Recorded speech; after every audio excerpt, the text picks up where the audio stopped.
Chapter 694. Unexpectedly, Gong Dai actually smiled. Those white teeth made Gong Yimo tremble. "Royal sister, do you think I'll believe you?" He took a step forward and looked down at her. That bone-chilling coldness made Gong Yimo shiver even though she was soaking in the hot spring. She stepped back a little. In the dense steam, that pair of big eyes looked especially delicate and pitiful. "Hubby. You didn't look at his body?" Gong Dai suddenly asked. Gong Yimo shrunk her neck. She saw it. "You didn't touch his body?" Gong Yimo lowered her head. She was just careless. Gong Dai took a deep breath. He knelt on one knee beside the hot spring and pulled her closer. His handsome face was steamed by the steam and didn't seem so scary anymore. However, that pair of black jade-like eyes narrowed slightly. This made Gong Yimo's entire body tense up. She obediently leaned in his arms and looked up at him timidly. It was as if he was hugging a little white rabbit. Seeing her like this, Gong Dai couldn't vent his anger no matter how much he was angry. His heart was sour and unjust, but it was sweet at the same time. This little thing really knew how to act cute. Gong Dai rubbed her soft face forcefully.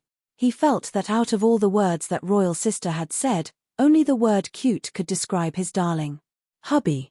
I really didn't do anything else." Seeing that Gong Dai was softening, Gong Yimo allowed him to rub her face. She grabbed his clothes and blinked. She looked like she was about to cry. Gong Dai couldn't keep a straight face anymore. Gong Dai wanted to be more serious. After all, this was a big matter. He was almost angered to death just now. He almost killed someone. He couldn't let this little bastard get away with it. However, Gong Yimo knew him too well. She snickered in her heart, but on the surface, she still had an innocent look on her face. "Husband, someone wants to harm him. In a moment of desperation, I forgot to find someone else. If I hadn't acted quickly, the GU worm would have drilled into his body. I didn't mean to." Gong Dai watched her approach. Her sweet fragrance and water vapor surrounded him. He knew in his heart that royal sister would not do anything to Kim Yoon.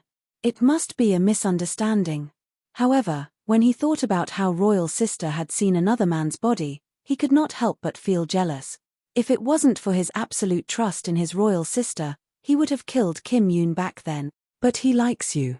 Gong Dai couldn't help but frown. Although he and the royal sister were in love with each other, when he thought about how many wolves were eyeing them, his face turned cold and his heart ached. Gong Yimo suddenly smiled secretly. Then, she grabbed his clothes and pulled him into the water. With a splash, Gong Dai was pulled into the water by Gong Yimo. Then, Gong Yimo pressed him against the side of the pool. One of them was completely drenched and the other was completely naked. The steam rose and there was an indescribable fragrance. "Royal sister." Gong Dai suddenly felt his voice become hoarse. After saying those two words, the rest of the words disappeared from his mouth. They were sealed by Gong Yimo's jade finger. The atmosphere instantly became ambiguous. Gong Yimo smiled innocently, but her white and rosy face and exquisite collarbone were enough to drive people crazy. The red dots disappeared. Her watery eyes were smiling, but there was a sly look in the depths. "He likes me. When he meets someone suitable in the future, he will naturally like someone else. However, I only like you." "Husband." The word husband directly made Gong Dai's body go soft, but there was still a hard place. Gong Yimo thought, "Gong Xiaoju, no matter how powerful you are, I can't take care of you." She leaned closer and said with narrowed eyes, "A few years ago, when we soaked in the hot springs together, you wanted to get close to me, right?" Gong Dai suddenly reached out and hugged her tightly. At that time, he missed this little seductress to death. Even in his dreams. "You didn't misunderstand. You were just jealous, right?" Gong Yimo's fingertips untied his belt, and then gently pushed aside his clothes. In the steam, his silver-grey hair hung down. His inky eyes were half closed, and his face was delicate and enchanting. Gong Yimo couldn't help but swallow. "Royal sister." Gong Dai felt as if he had returned to that time. His whole body longed for her, but he didn't dare to hurt her or scare her. He could only endure it. His clothes were undone layer by layer.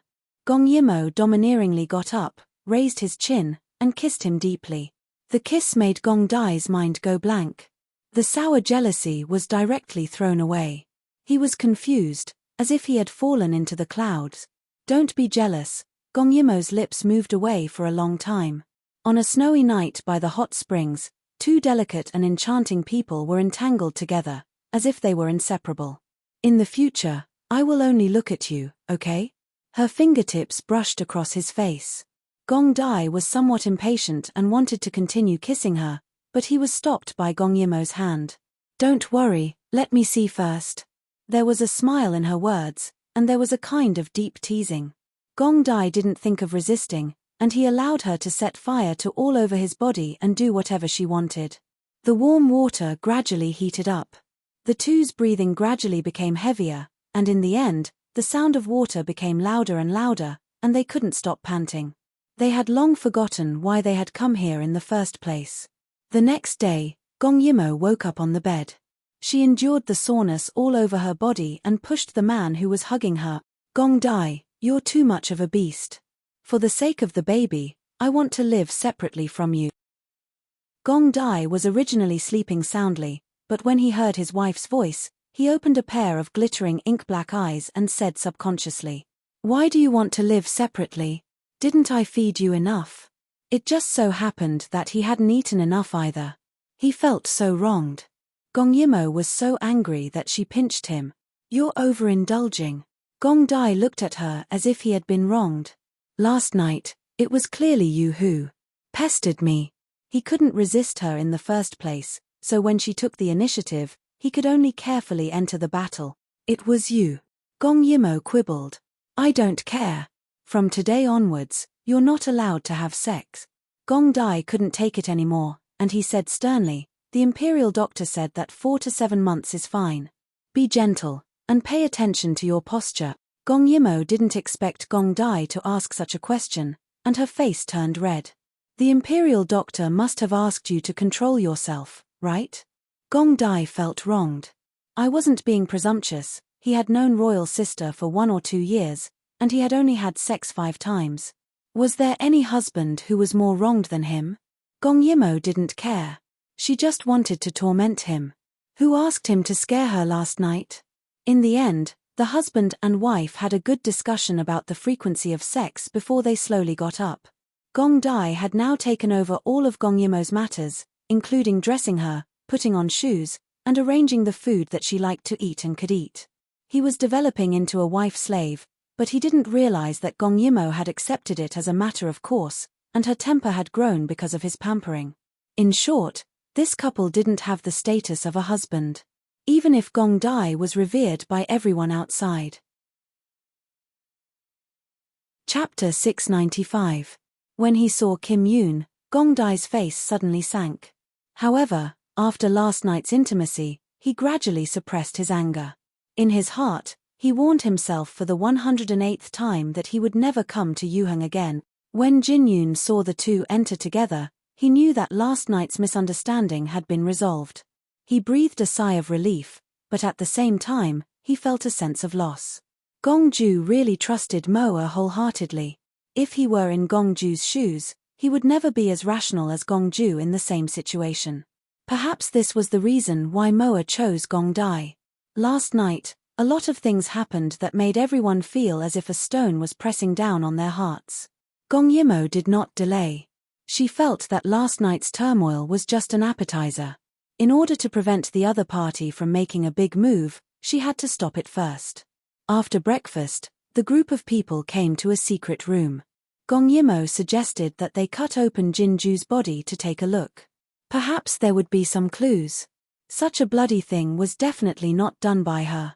Lo Chi cut open Jin Ju's body. Kim Yoon's expression flashed with a trace of unbearable. This was because although Jin Ju had always bullied and oppressed him, seeing his body being cut open after death, he still could not bear it. Gong Yimo and Gong Dai did not have this kind of feeling. In their view, when a person died, their body was no different from ordinary objects. They were all lifeless things. After cutting open Jin Ju's stomach, a strong smell of blood assaulted them. Gong Yimo felt like vomiting again. Strangely, she had never had this kind of situation before. It only appeared after she became pregnant. Are you okay? Gong Dai was a little worried. Why don't you go outside and wait for me? Later, I will tell you everything. Gong Yimo shook her head. I'm fine. I'm not that delicate. Gong Dai pinched her face. His baby was actually very delicate, but since she didn't want to, he couldn't force her. Several people stepped forward to check Jinju's body. This scene was still very impactful. Gong Dai had been looking at Gong Yimo's face the whole time. Although her face was pale, she didn't have any other discomfort, so he didn't stop her. Give me the saber. Lo Chi handed the dagger to her. Gong Yimo took the dagger and stabbed at the heart of the corpse. What's wrong? Kim Yoon's face was also very ugly. Gong Yimo carefully moved, lowered her head and said softly, "The heart with heart's GU will reside in the skin pouch below the heart, just like a blood vessel." Gong Yimo lifted the tip of the dagger and resisted the trembling. She picked up a blood-red nematode.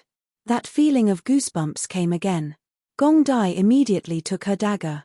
Only then did Gong Yimo feel a little better. After the little worm entered the water, the blood cut open and turned into a transparent little worm. It was already dead. Gong Yimo's face sank. This is the heart with heart's goose child GU. There were only 2 heart with heart's GU. Once the other party had a change of heart or was disobedient, the child GU would pierce through the heart and die. But this wasn't right. There should be another reason. After all, Jinju could directly use the holy stone to speak. He could directly control those poisoned people. There must be other changes. Gong Yimo couldn't help but look at the other party's head. Gong Dai let Lo Chi go forward and open the other party's skull. To be honest, when they were young, Gong Dai wanted to verify whether what royal sister said was true. After he took over Zhao prison, he opened up many corpses. But the moment Jin Ju's skull was opened up, Gong Dai subconsciously covered royal sister's eyes. Because this scene was really too creepy. In the cerebral cortex, there was a huge dead worm. It definitely wasn't that big in the beginning. Who knew how long it had lived in Jinju's brain for it to grow to such a terrifying size? Kim Yoon couldn't hold it in and ran out to vomit. Gong Yimo didn't know what was going on, but she understood that they must have seen something terrifying. She couldn't help but tremble as she spoke. What's wrong? Gong Yi paused for a moment before his cold voice rang out. There's a huge flesh worm in his cerebral cortex, but it's already dead. Gong Yimo subconsciously trembled. Luckily she didn't see it. This was obviously some kind of parasitic worm. Although she didn't understand medicine, she knew that if there was a foreign object in the brain, it would have a huge impact on the person. For example, the person's mind would degenerate, nervous system would weaken, headache, easily angry and irritable, just like a wild beast. Wait. She seemed to have thought of something. Although I don't know why only animals can make the sacred stone speak, but Jinju, it's like someone is suppressing his thoughts. In short, he is slowly turning into an animal. Could this be the reason why he didn't fall asleep after taking the sacred stone? Because the sacred stone doesn't think he's a human, but an animal? This was a lot easier to explain. In a sense, Jinju had already become an existence similar to the little monkey. But when the little monkey used the sacred stone to speak, it was relaying a person's command. It didn't have any consciousness. Jinju was different.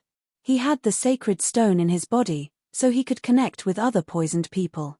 He also had his own thoughts, so he could resonate with these poisoned people and become their leader. The command he gave was directly from his own body. In other words, he had turned into a sacred stone with his own consciousness. Those poisoned people who were unconscious were within his range of influence. Naturally, they would attack wherever he wanted them to. No wonder Shin's command didn't have any effect. After all, Jinju's command was more accurate and clear. Those poisoned people naturally knew who to listen to. With Jinju and the others, the mastermind behind the scenes could use the same heart GU to control him. Because he had his own thoughts, a simple sound transmission couldn't control him. Usually, when she gave orders to Jinju, she would directly use the sacred stone to transmit. This way, the mastermind behind the scenes wouldn't be exposed at all. This kind of feeling of others having a phone but she didn't was really sullen. After Gong Yimo came out, she told Kim Yoon and the others her guess. Originally, she thought that killing Xue Qianzhong and the others was a simple matter. But now, things were getting more and more complicated, making her feel a little annoyed. Gong Ju gently held her hand as a gesture of comfort. We can't sit still and wait for death. Yesterday, Gong Dai killed Jin Ju. Those people were still not under Shashin's control. It can be seen that not only did they change the method of controlling the poisoned people, they also changed the poison. They made Shashin and the sacred stone in our hands completely useless.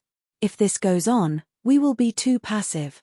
Gong Ju suddenly said, in fact, it's not that there's no other way. The flesh worm in Jin Ju's head should also be a kind of poisonous insect. If we can find such a poisonous insect, we can create another person like Jin Ju and let him eat the holy stone. This way, we can know what order the behind-the-scenes mastermind issued. Sai Wuyan slowly got down from the carriage. He said in annoyance, of course he has to help me deal with the country's affairs. How can he run around? Gong Yimo nodded. Shang Mingxi is so pitiful. Sai Wuyan walked in front of her and looked her up and down. He suddenly said, I'm also very pitiful. I finally took a fancy to the Empress, but someone else beat me to it. Before Gong Yimo could say anything, she was pulled behind Gong Dai. Yu Chijuan, please have some self-respect. Sai Wuyan was not Kim Yoon. He raised his brows. His red robe and black eyes seemed to be piercing. The one who needs to have self-respect is the regent. You should know that the girl behind you is not married yet. Gong Yimo was a little confused, but the two men were about to collide. She has this prince's child in her stomach. When the time comes, there will be double happiness. Why not? Sai Wuyan raised his brows. Double happiness? Bringing the child to marry someone else seems to be double happiness too. Not only will you get a wife, you will also get a child for free. Gong Dai's expression darkened when he heard that. The already snowy weather seemed to have turned even colder. However, Sai Wuyan was a troublemaker. He dared to provoke anyone and was not worried about the consequences at all. He had already forgotten all of Shang Mingxi's instructions before he came here. Kim Yoon saw that the situation was not good and quickly stepped forward. Yu Chijuan, Regent, this is not a good place to reminisce. This prince has already prepared a banquet. Shall we? After he stepped in with a smile, Sai Wuyan still gave Kim Yoon face and was the first to look away. After he looked Kim Yoon up and down, he sighed in his heart. What a dragon among men. Then he glanced at Gong Yimo. Everything was ruined by this little vixen. Gong Yimo felt wronged. The group returned to the palace again and the atmosphere was quite strange. Gong Yimo's nerves were relatively thick, so she didn't feel anything while eating and drinking. However, when the three men were together, the atmosphere gradually changed. For example, even though they were seriously talking about the GU poison, the atmosphere gradually changed. I heard that Gong Yimo jumped off a cliff and was poisoned some time ago. It seems that someone is very incompetent. Gong Dai saw that Sai Wuyan was implying something and snorted coldly. Yu Chijuan, you don't have to worry about it. This prince and Moas relationship is stronger than gold. It's useless to try to sow discord. Sai Wuyan then said to Kim Yoon, Gong Yimo is your sister after all. Are you just going to watch her meet a bad man? Before Kim Yoon could say anything, Gong Yimo whispered, no, Gong Dai is quite good. In the main hall, Sai Wuyan looked at Gong Yimo with disappointment. No wonder people say that pregnancy will make you stupid. Because of him, you've suffered so much and suffered so much. You even sided with him wholeheartedly. Serves you right to be abused so badly. Gong Dai felt that some people wouldn't speak human language if they didn't beat them up. He stood up coldly. Gong Yimo sensed something and held on to Gong Dai tightly. She said in horror, aren't we talking about serious matters? Why do you keep bringing me into this? Sai Wuyan took a sip of wine and said faintly, I'm just advising some people that since they can't protect her, they shouldn't monopolize her. They are harming others and themselves. The smell of urine spread and exploded in the air. When Kim Yoon heard Sai Wuyan's words, he felt a little bitter and glanced at Gong Yimo. None of these people were willing to give up when they saw that Sister Huang was going to have a child. Gong Dai suddenly laughed. His cold aura dissipated and he was even more charming than Sai Wuyen. Yu Qijuan, are you jealous? But no matter what you say, she will only be this prince's wife. As he spoke, he suddenly hugged Gong Yimo and kissed her. He was declaring his sovereignty in front of the two men. Gong Yimo was stunned. How could he do such a thing in front of so many people? But she didn't push Gong Dai away. He was her man and she knew when to support him. It was all that damned Sai Wuyen's fault. He must have done it on purpose. Kim Yoon coughed softly. All right, it's almost the end of the year. I'm afraid that the Avilders will take advantage of the situation. Everyone should put aside their personal grudges and work together. Chapter 697. Gong Dai licked Gong Yimo's lips and reluctantly let go. I don't care. At most, I'll bring royal sister back to my country and we'll go our separate ways. Gong Dai's words were undoubtedly a threat to Sai Wuyen and Kim Yoon. Dai Yu state had a strong government, but they didn't. In terms of ability and strength, they actually needed Gong Dai more than Gong Dai needed them. Everyone instantly had different thoughts. Seeing that they didn't speak, Gong Yimo couldn't help but punch Gong Dai. She smiled awkwardly and said, the four countries are bound together for good or ill. Gong Dai was just saying it out of anger. Besides, Sai Wuyen, can't you speak nicely? Sai Wuyen turned his head away angrily. No. Kim Yoon also smiled and helped to smooth things over. Speaking of which, this is Yuheng's problem. I'm very grateful to have troubled the regent and Yu Qijuan to help.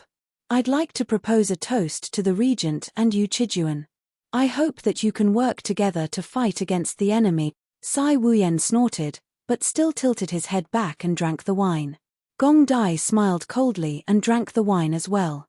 Seeing that the two of them had finally gone with the flow, Kim Yoon said to Sai Wuyen, speaking of which, I have a lot of things to trouble Yu Qijuan. The parasite we're facing now is very complicated, and there's no antidote.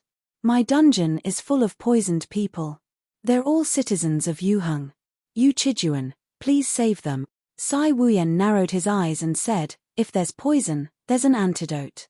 I'm not good at other things, but I'm good at using poison. Kim Yoon was overjoyed. That's great. Thank you, Yu Qijuan.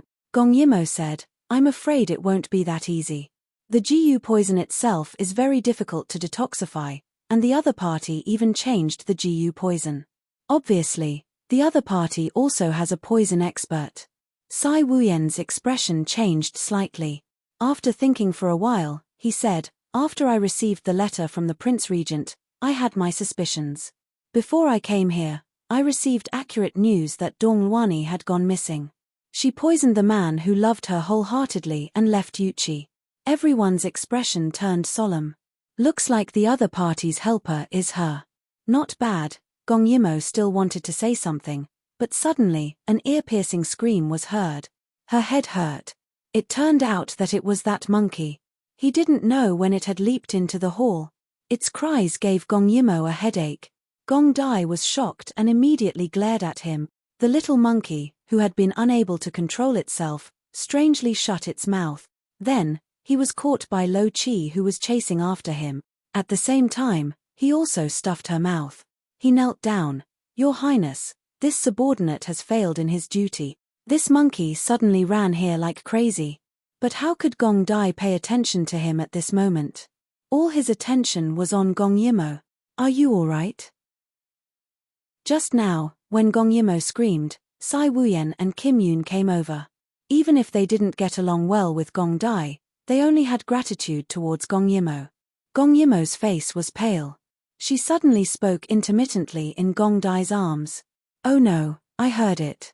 Someone is giving the order to attack the East Gate. Jin Yoon was shocked when he heard this. The East Gate has the most people. Is this true? Although Gong Dai pitied Gong Yimo's current situation, he still took the time to refute, it's true. Royal sister can understand the message from the Holy Stone. Kim Yoon didn't doubt him anymore. He quickly got up and ordered people to bring 10,000 people to suppress the East Gate. One of Kim Yoon's men quickly took Kim Yoon's token and went to gather the troops. Gong Yimo was sent to the soft couch in the side chamber because of her headache. A few people surrounded her. Seeing her pale face, they couldn't help but ask Gong Dai what was going on. Gong Dai's face was gloomy. He wanted to strangle that monkey to death. However, Gong Yimo calmed down and said faintly, "Because I'm also poisoned." Everyone knew this, but when they saw that she was no different from an ordinary person, they forgot about it. Jinju and those people can't directly control me because I'm more advanced than them. So I can also use the little monkey to understand their orders. This is also considered cheating. She smiled and suddenly said to Gong Dai, "I see that they have a large number of people. In order to end the battle quickly, 10,000 people are not enough. Gong Dai, can you go to the east gate to help them?" Gong Dai shook his head. "I can't leave you in your current state." "It's okay." Gong Yimo said, "We still have 1,000 elites here. I'm fine. You go quickly to avoid any more trouble." Kim Yoon saw that Gong Yimo was serious and said, "Regent, I'll give you another 5,000 people. But I hope that during the suppression process, you can try to capture them alive." Gong Dai frowned impatiently. Gong Yimo patted his hand. "I'm letting you go because I hope you can capture the controller alive and hand it over to Sai Wuyen for research. We can't always be so passive." Gong Dai frowned and got up, looking at her worriedly. "Then you rest here. I'll come back as soon as possible." With that, he looked at Lo Chi seriously. "I'll allow you to redeem yourself and protect the royal sister well." "Yes, Your Highness." Gong Yimo weakly raised her head and watched Gong Dai leave. Kim Yoon and Sai Wuyen were a bit embarrassed to stay here. Instead, it was Sai Wuyen who spoke. "Is the situation so serious now? Where did they get so many people to attack the city gate?" Gong Yimo shook her head. "I'm not sure. But from the information I heard, there are many people." Kim Yoon comforted her. "It's okay. We have a lot of people. Even if they have a lot of people, it's not enough. It's just that people will inevitably die." Chapter 698. "No." Gong Yimo covered her head and shook her head. "You can't go. Their target is you. They want to control you to achieve their goal of controlling Yuheng. If you go out, won't you fall into their trap?" "But," Gong Yimo cut him off firmly and said to Lo Chi, "Quickly bring 500 elites to assist Yuheng in suppressing them. If possible, try to keep the controllers alive." Lo Chi refused. "His Highness has given the order. I can't leave the princess." Gong Yimo glared at him. "Even your master listens to me. How dare you disobey? Go quickly. Otherwise I'll have a headache again." Lo Chi was conflicted. He had no choice but to agree. Kim Yoon said, "I'll send General Zhuo to go with you. He has 10,000 men who can help you." "Thank you." Luo Chi hurriedly said, "I don't dare, but please be sure to protect our princess." Kim Yoon nodded. "I won't let her be in any danger." Soon, Lo Chi and Kim Yoon's men deployed the troops. The people in the room gradually decreased, but the atmosphere became more and more oppressive. Gong Yimo also felt uneasy and said to Kim Yoon, "Brother Kim Yoon, we still have 5,000 imperial guards, right?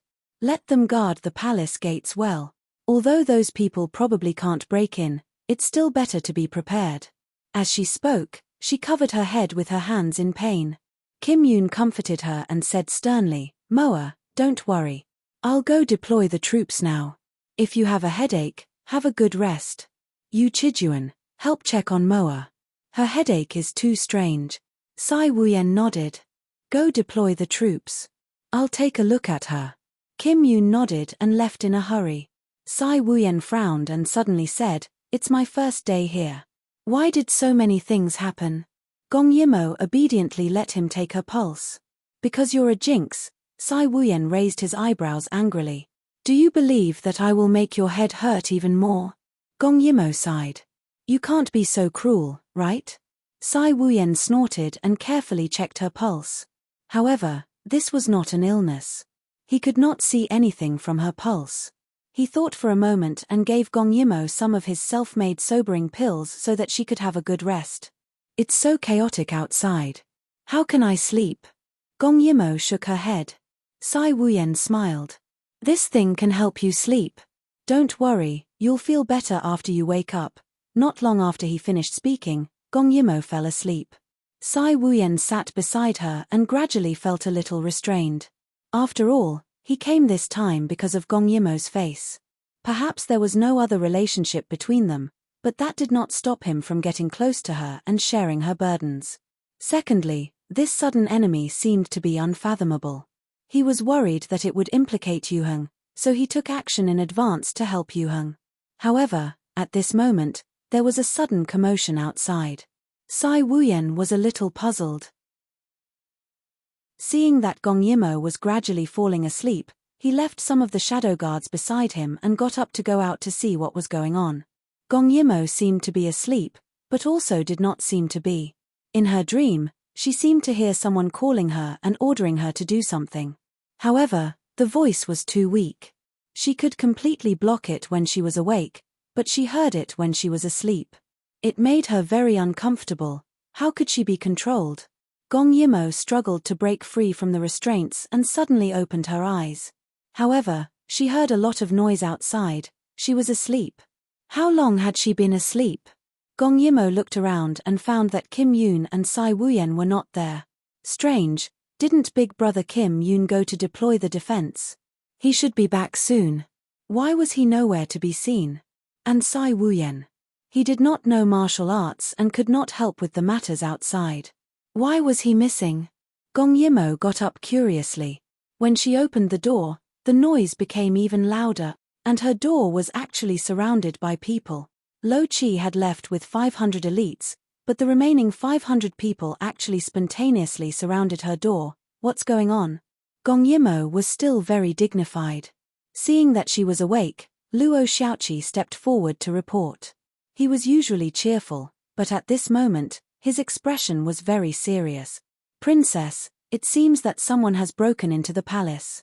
His Majesty Yuheng has already brought people to suppress them. Nothing will happen. When Gong Yimo heard that Kim Yoon had personally gone, she frowned and quickly prepared to go. However, she was stopped by Luo Xiaoqi. He said with some embarrassment, His Highness ordered that if there is chaos, we must keep an eye on you and protect your safety. What about the others? Luo Xiaoqi did not speak, but his meaning was very clear. Her safety was the most important thing. The others were not their concern.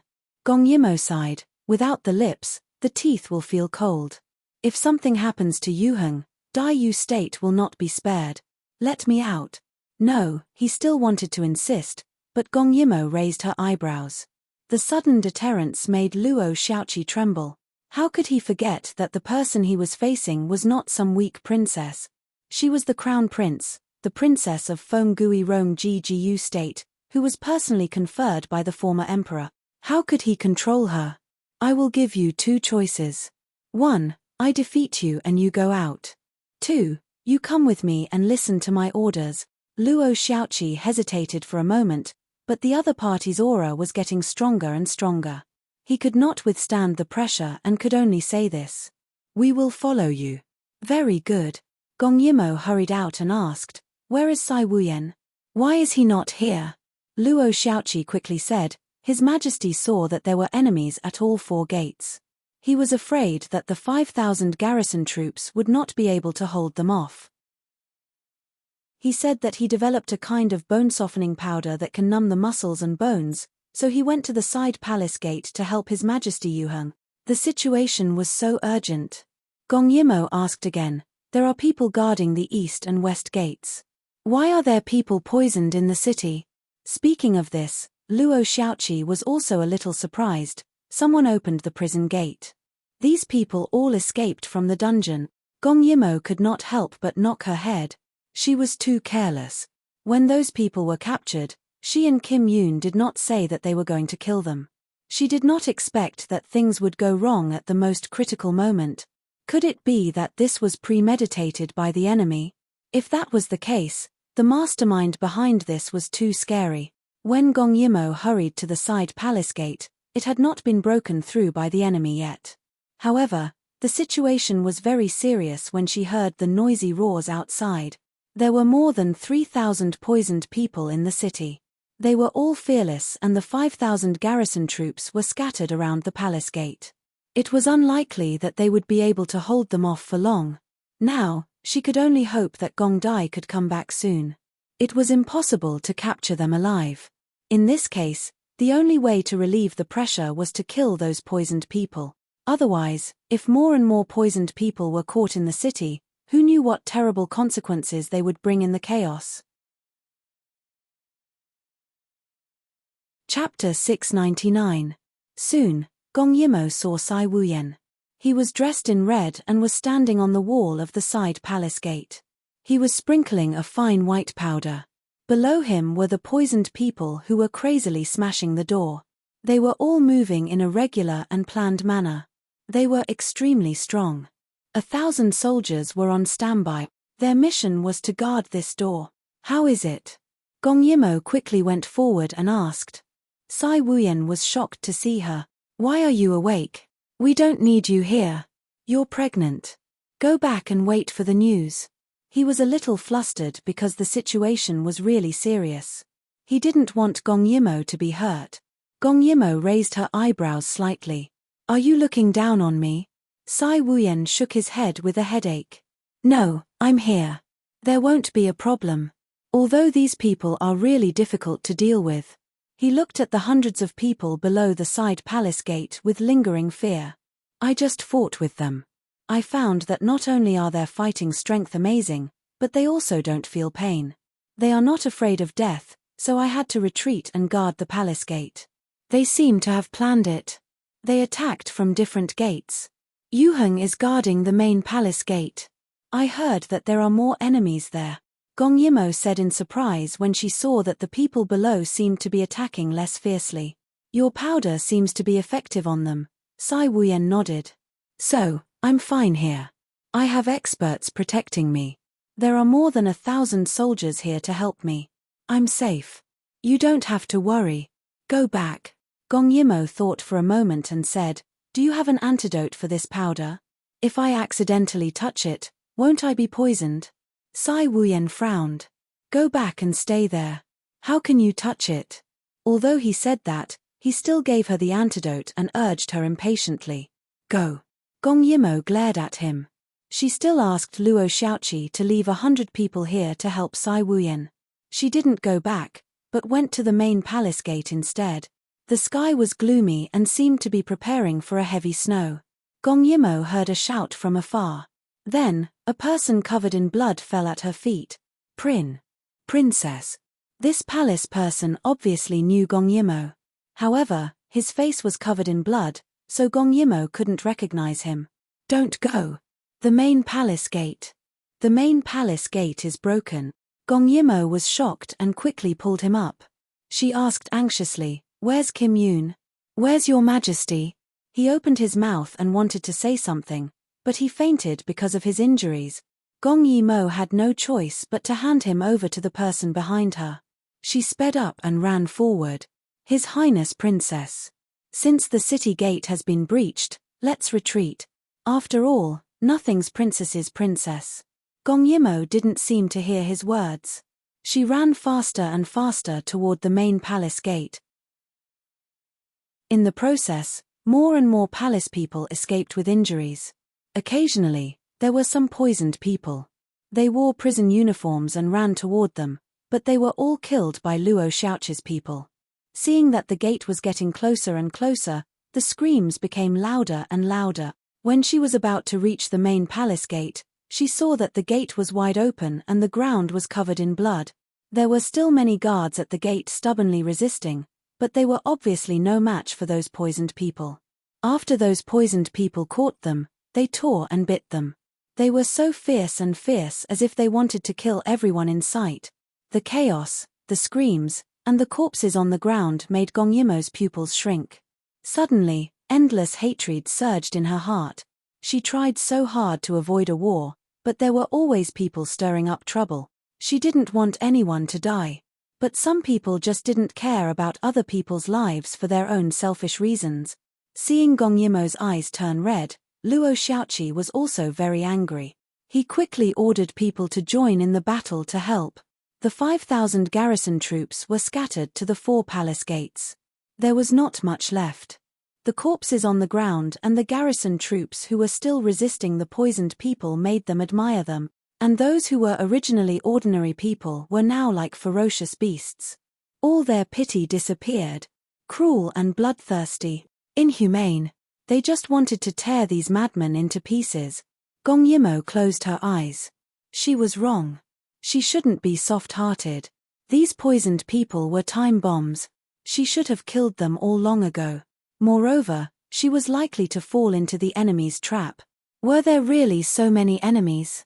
In such a short time, even if there were unknown enemies, it was impossible for them to attack the east and west gates at the same time. Maybe they were just luring the tiger away from the mountain and deliberately gave her the wrong information. No. It shouldn't be completely wrong. There must be enemies at the east gate.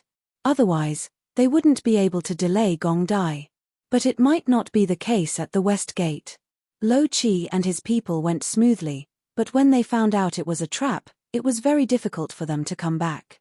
Because the dungeon was at the west gate, when these prisoners were released from the dungeon, they must have deliberately disturbed the order of the city and caused panic. Now the city was probably full of screams. Lo Chi and his 10,000 people wanted to go through the city and come back, but it wouldn't be easy. Luo Xiaoqi, send someone to inform Lo Chi. When he comes back, don't let him enter the palace. Take people to surround the 4 palace gates. Don't let a bird out. Yes. Luo Xiaoqi quickly sent someone to pass the order. Gong Yimo said again. You take the rest of the people here to clear the palace gates and kill all these intruders. Be sure to ensure the safety of most of the palace people. Gong Yimo's voice was slightly unbearable, but it was more determined. If they didn't kill them now, the consequences would be more serious. Princess, what about you? Luo Xiaoqi didn't want to leave her. After all, the princess's safety was the most important. But now he had to listen to her order.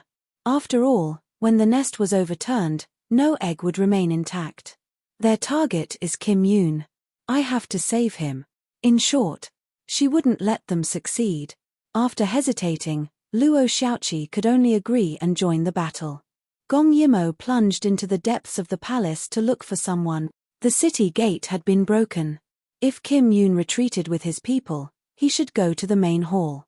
But when she arrived at the main hall, she only saw corpses on the ground. There was no Kim Yoon at all. When she hurried past the threshold, a guard suddenly grabbed her foot. Gong Yimo was shocked. She looked down and saw that the man was vomiting blood. Obviously, he had suffered a serious internal injury. She quickly squatted down. How are you?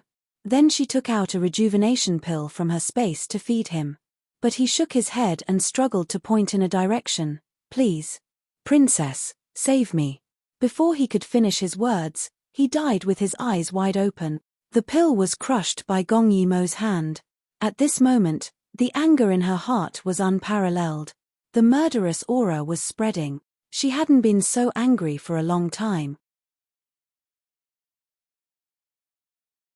Chapter 700.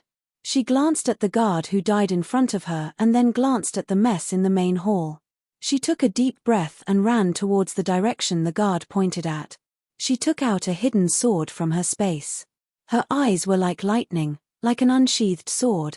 The smell of blood still disgusted her, but her anger suppressed her disgust. She only wanted to find out who was controlling them, cut them into pieces. She guessed that there should be at least 2 other people controlling Jinju. One should be at the east gate, entangling Gong Dai. The other one should be in the palace, trying to catch Kim Yoon. If she wanted to control these poisoned people, she couldn't be too far away. Otherwise, she wouldn't be able to catch Jinju last time. He could hide and not show himself. In other words, other than those poisoned people wearing prison uniforms, there was still a leader in the palace. She just needed to kill him. Those prisoners were much easier to deal with. The pavilions had lost their former peace and elegance. There were screams and chasing figures everywhere. The person controlling them obviously wanted to mess up the entire palace and take advantage of the situation. Gong Yimo didn't show any mercy. Seeing a crazy person, She would cut them with her sword. She would directly cut off their heads. Soon, more and more people died in her hands. However, she still didn't see Kim Yoon's figure. She became more and more anxious.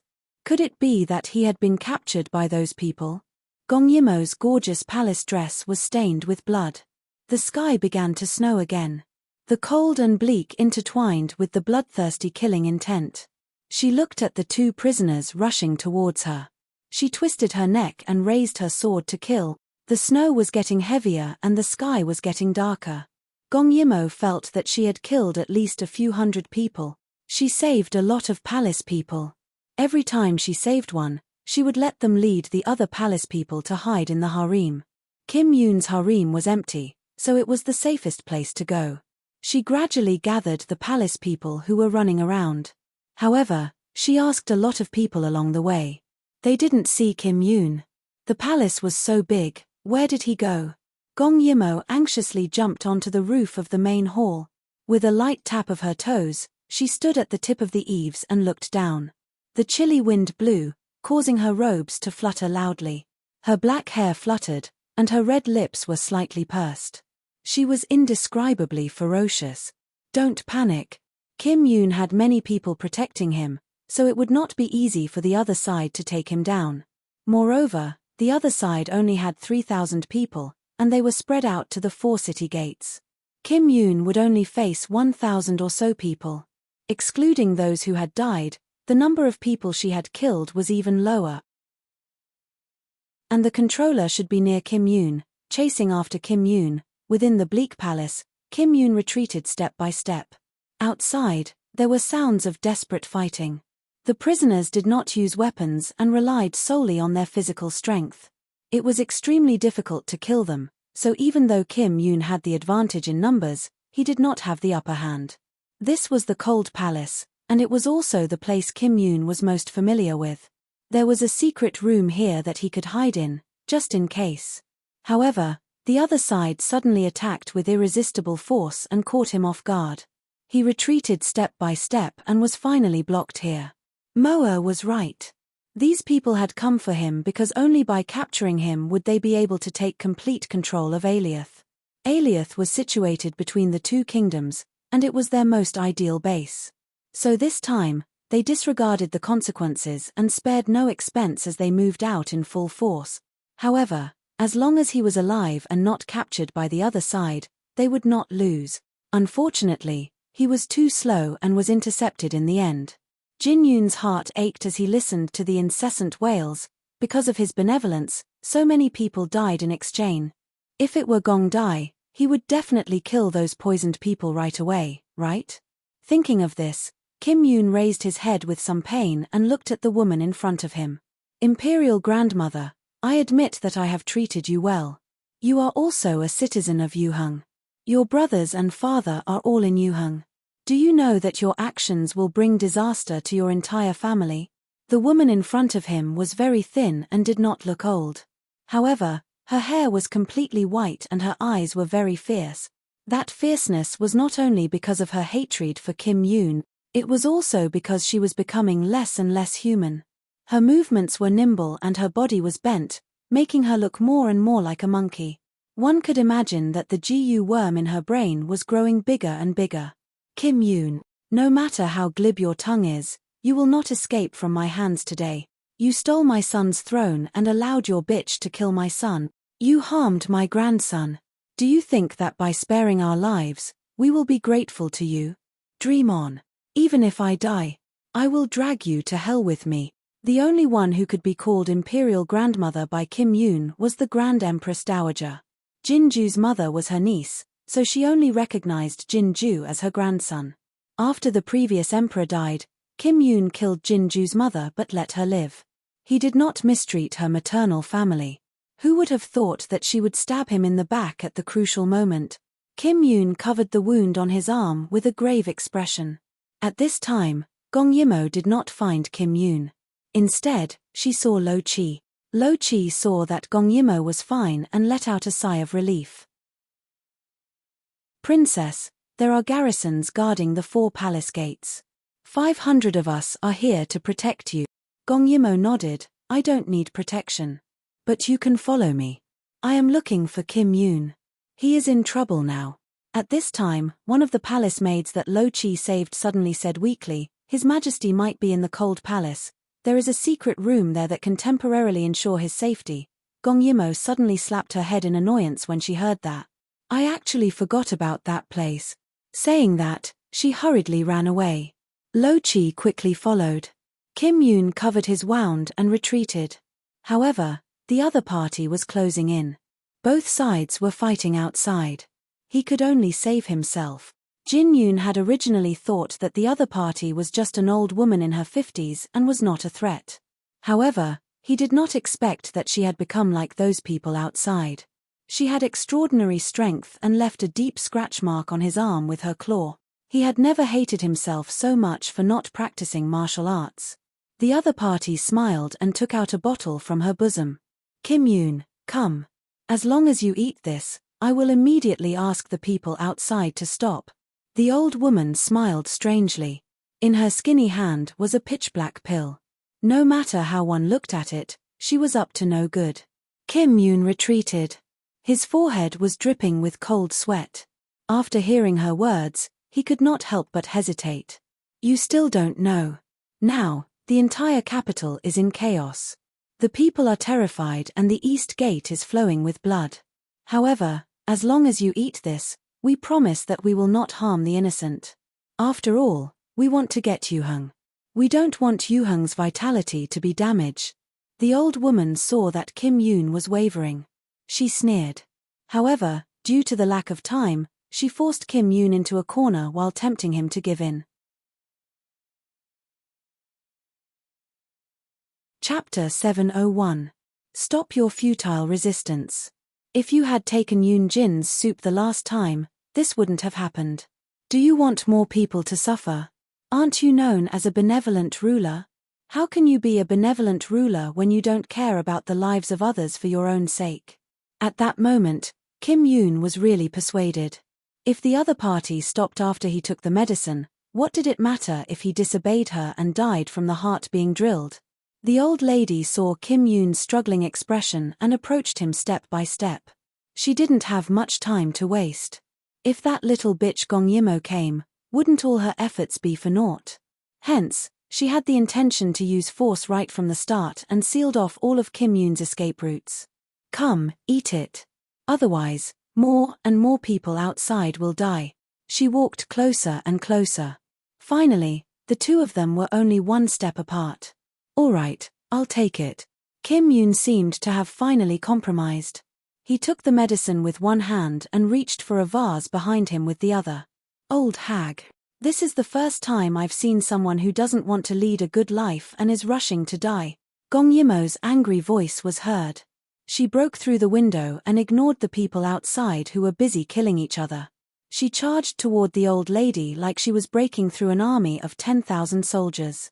The moment the old lady heard her voice, she instinctively wanted to use Kim Yoon as a shield. Jin Yoon's movements were also very fast. He smashed the vase on the other party's head. Blood flowed and the old lady's head seemed to be in severe pain. Something even caused a bump to form on her forehead. How did Gong Yimo find her so quickly? Damn it. At that moment, she couldn't care less about holding on to Kim Yoon and jumped out of another window. Gong Yimo wasn't in a hurry to chase after her. Instead, she asked Kim Yoon, "Are you all right?" Kim Yoon shook his head. "I'm fine. Go after her." Gong Yimo hesitated for a moment. "Lo Chi will be here soon. Be careful." Kim Yoon nodded. The other party had mobilized all their forces, but this was Yuheng's empire. He wouldn't just give it up like that. "Moa, I'll have to trouble you. As long as you kill her, those intruders will have no leader. I'll take care of them." Gong Yimo nodded. "All right. I'm going to kill her now. Take care of yourself." "Yes." Gong Yimo also jumped out of the window, while Kim Yoon hastily bandaged his wound and walked out. The constant shouting and killing in the courtyard caused a trace of viciousness to appear on his usually calm face. The old woman seemed to have walked a little too far away, causing the originally ferocious prisoners to slow down. They scattered in all directions, as if they wanted to escape just like the old woman. But how could Kim Yoon give them a chance? In the end, it was still his fault for being too soft-hearted. Your Majesty.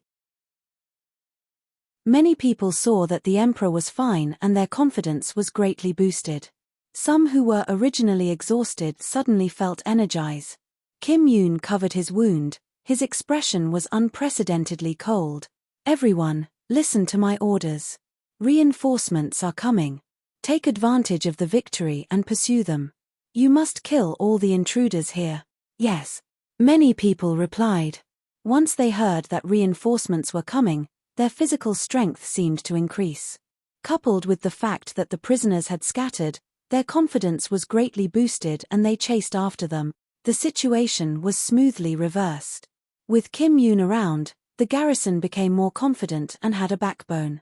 It seemed that it was only a matter of time before these intruders were dealt with.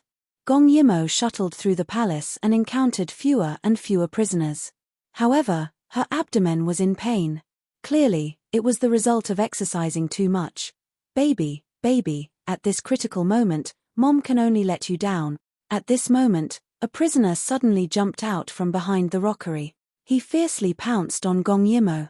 Gong Yimo narrowly avoided it.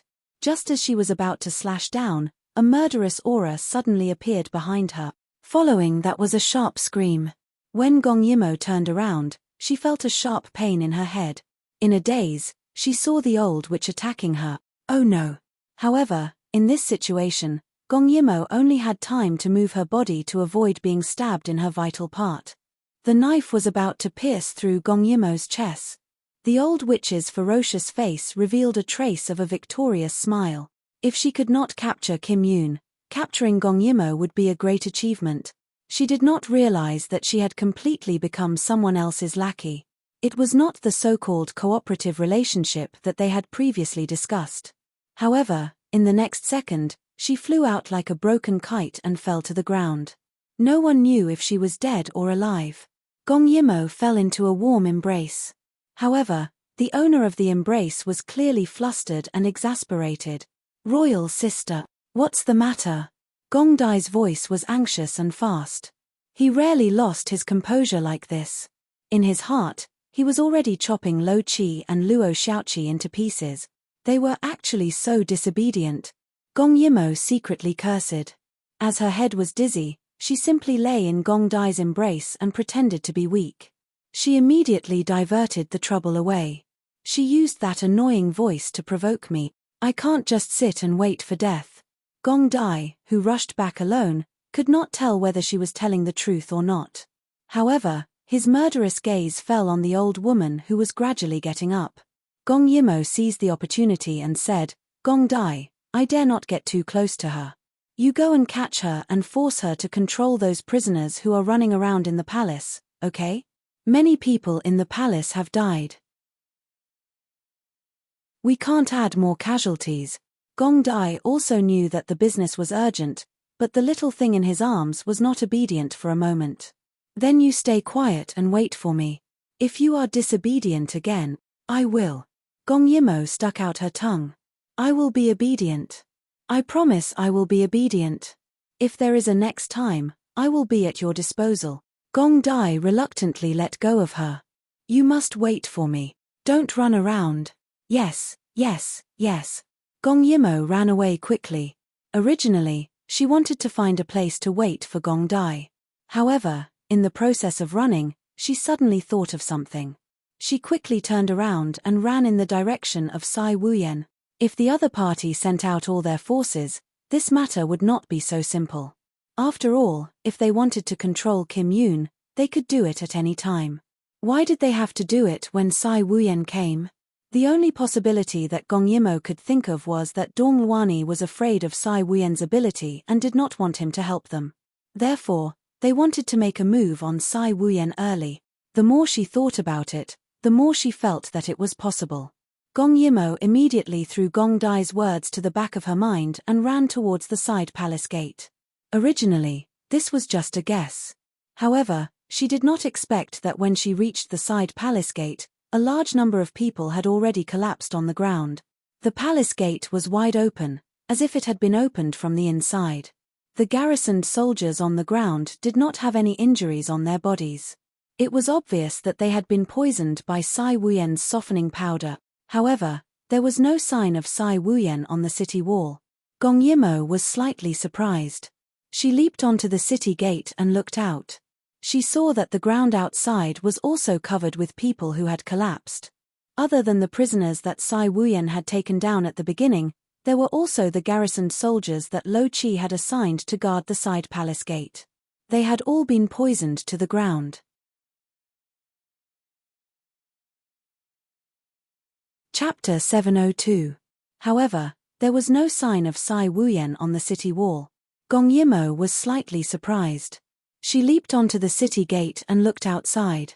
She saw that the ground outside was also covered with fallen people.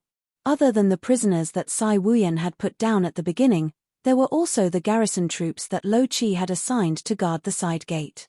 They had all been poisoned to the ground. So, Sai Wuyen had been captured. Gong Yimo jumped off the city wall and looked at the traces on the ground. Her speed was already very fast.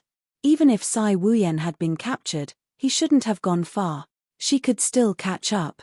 In the carriage, Sai Wuyen was tied up, but he didn't seem to feel it and spoke lazily. Now, the regent should have already ended the chaos in the East City. With his wisdom, his more than 10,000 subordinates must have been sent to guard the various city gates. You guys have caused such a commotion. Are you sure you still have people who can help you get out of the city? Mother. The only one that Sai Wuyen called mother was naturally Dong Luani. He didn't expect her to come this time. They had really turned out in full force. Counting all the poisoned people and manipulators, this should be all the forces that those people had in Yuheng. Did they still have people they could use? Compared to before, Dong Luani was less aloof and superior. At this time, her whole body was wrapped in black gauze. Although her face was cold, it wasn't covered with blue veins. Obviously, there were no GU worms in her brain. Moreover, as a person who was proficient in the art of poison, she definitely wouldn't be affected by the GU of the same heart. Hearing Sai Wuyen's words, she sneered and touched Sai Wuyen's face. There is no one we can use. The people in Yuheng not only turned out in full force, but they also used up the GU poison in their hands. However, she smiled indifferently. What does it matter? Their target is the Emperor of Yuheng. My target is you. As long as we can catch one, today's losses will be worth it. After all, Sai Wuyen was taught by her, so she was very afraid of him. She forced them to make a move as soon as possible, which led to today's chaos.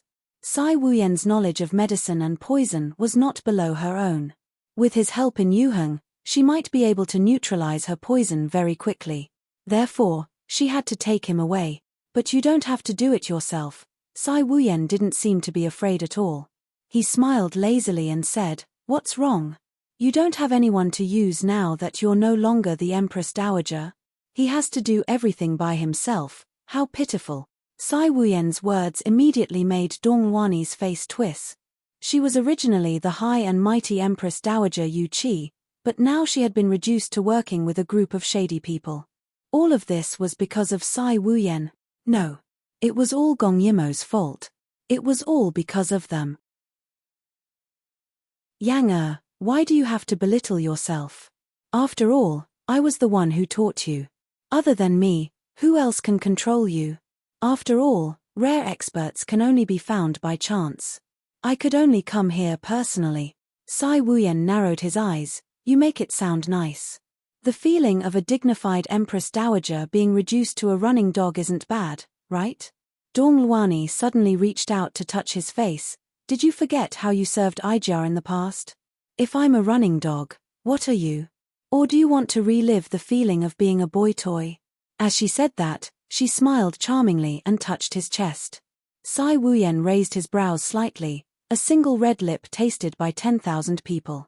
How much more noble are you compared to a brothel matchmaker? Jin will just treat it as visiting a brothel and disgusting myself. So what? You. Dong Luani didn't expect that Sai Wuyen was no longer the same as before.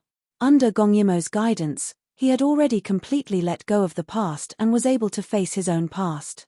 The words that once made him stomp his feet, He could now stab back without batting an eyelid. Sai Wuyen's mocking and ridiculing made Dong Luani lose her rationality. Moreover, she was naturally lustful. Otherwise, she wouldn't have kept so many male pets in the past. Seeing that Sai Wuyen didn't know what was good for him, she didn't need to be polite with him, so she really tore his clothes. Since you don't care, why don't you let Aijia have a good taste? This body of yours was meticulously nourished by Aijia. It's rare to have such creamy skin. When Sai Wuyen saw that Dong Luani was serious, he frowned in disgust and sneered, "You're really naturally lustful. A woman like you can only be like that idiot Guan Zijin. That's why he treats you like a treasure and wants to protect you even if he dies." Guan Zijin was the one who made a deal with Gong Yimo. When Gong Yimo was in Yuqi, he said that as long as Gong Yimo agreed to let Dong Luani live, he would help her once. Later, Gong Yimo helped Sai Wuyen win. She didn't kill Dong Luani and gave her to Guan Zijin according to her promise. They thought that Dong Luani, who had nothing, wouldn't be able to cause any trouble. Who knew that she would kill Guan Zijin and work with the Shui clan to restore her former glory? When Guan Zijin was mentioned, Dong Luani screamed as if she had been pricked by needles. "What do you know? Guan Zijin clearly said that he liked me, but he betrayed me and helped Gong Yimo. This is betrayal. He deserves to die." Sai Wuyen shrugged, "Say what you want. In any case, Jin is hard on you. No. Up. Come." This was definitely the greatest humiliation to a woman. Dong Luani crazily tore at his clothes, laughing as she did so. "Then who can you be hard on? Gong Yimo? How are you any better than me? Aren't you still thinking about other people's women?" Sai Wuyen's face sunk. "At least Jun is not as shameless as you, chasing after others." Dong Luani wanted to say something, but suddenly, there was the sound of fighting outside. She tensed up and quickly pulled open the curtain to look outside. She saw the two people who were originally protecting her pouncing towards Gong Yimo. She had actually finished off that old witch so quickly. When Gong Yimo saw her, she couldn't help but mock her. "I was wondering who it was, so it was you? I gave you a way out but you didn't want to leave. Why did you insist on sending yourself to death?" When she said this, Gong Yimo ruthlessly took care of the two people. That feeling of the thin blade cutting through the arteries, for a moment, it was very intoxicating. Seeing Gong Yimo, Dong Luani could no longer hide her hatred. "If it wasn't for you, I would still be the high and mighty Empress Dowager. You took away everything from me, so I want you to live a life worse than death." Saying that, she actually stopped the horse carriage. At this moment, they were in a relatively spacious street, facing each other coldly. Gong Yimo raised her sword and slowly walked forward, but Dong Luani screamed, "Don't come over. If you come over again, I'll kill him." Needless to say, that him was definitely referring to Sai Wuyen. The curtain at the back of the horse carriage was pulled open and Gong Yimo could clearly see that Sai Wuyen was still alive, but he was tied up. Moreover, his clothes were disheveled, revealing his fair chest.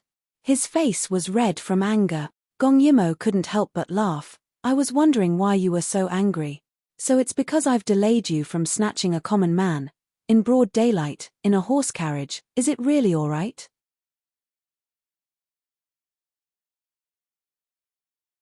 Chapter 703.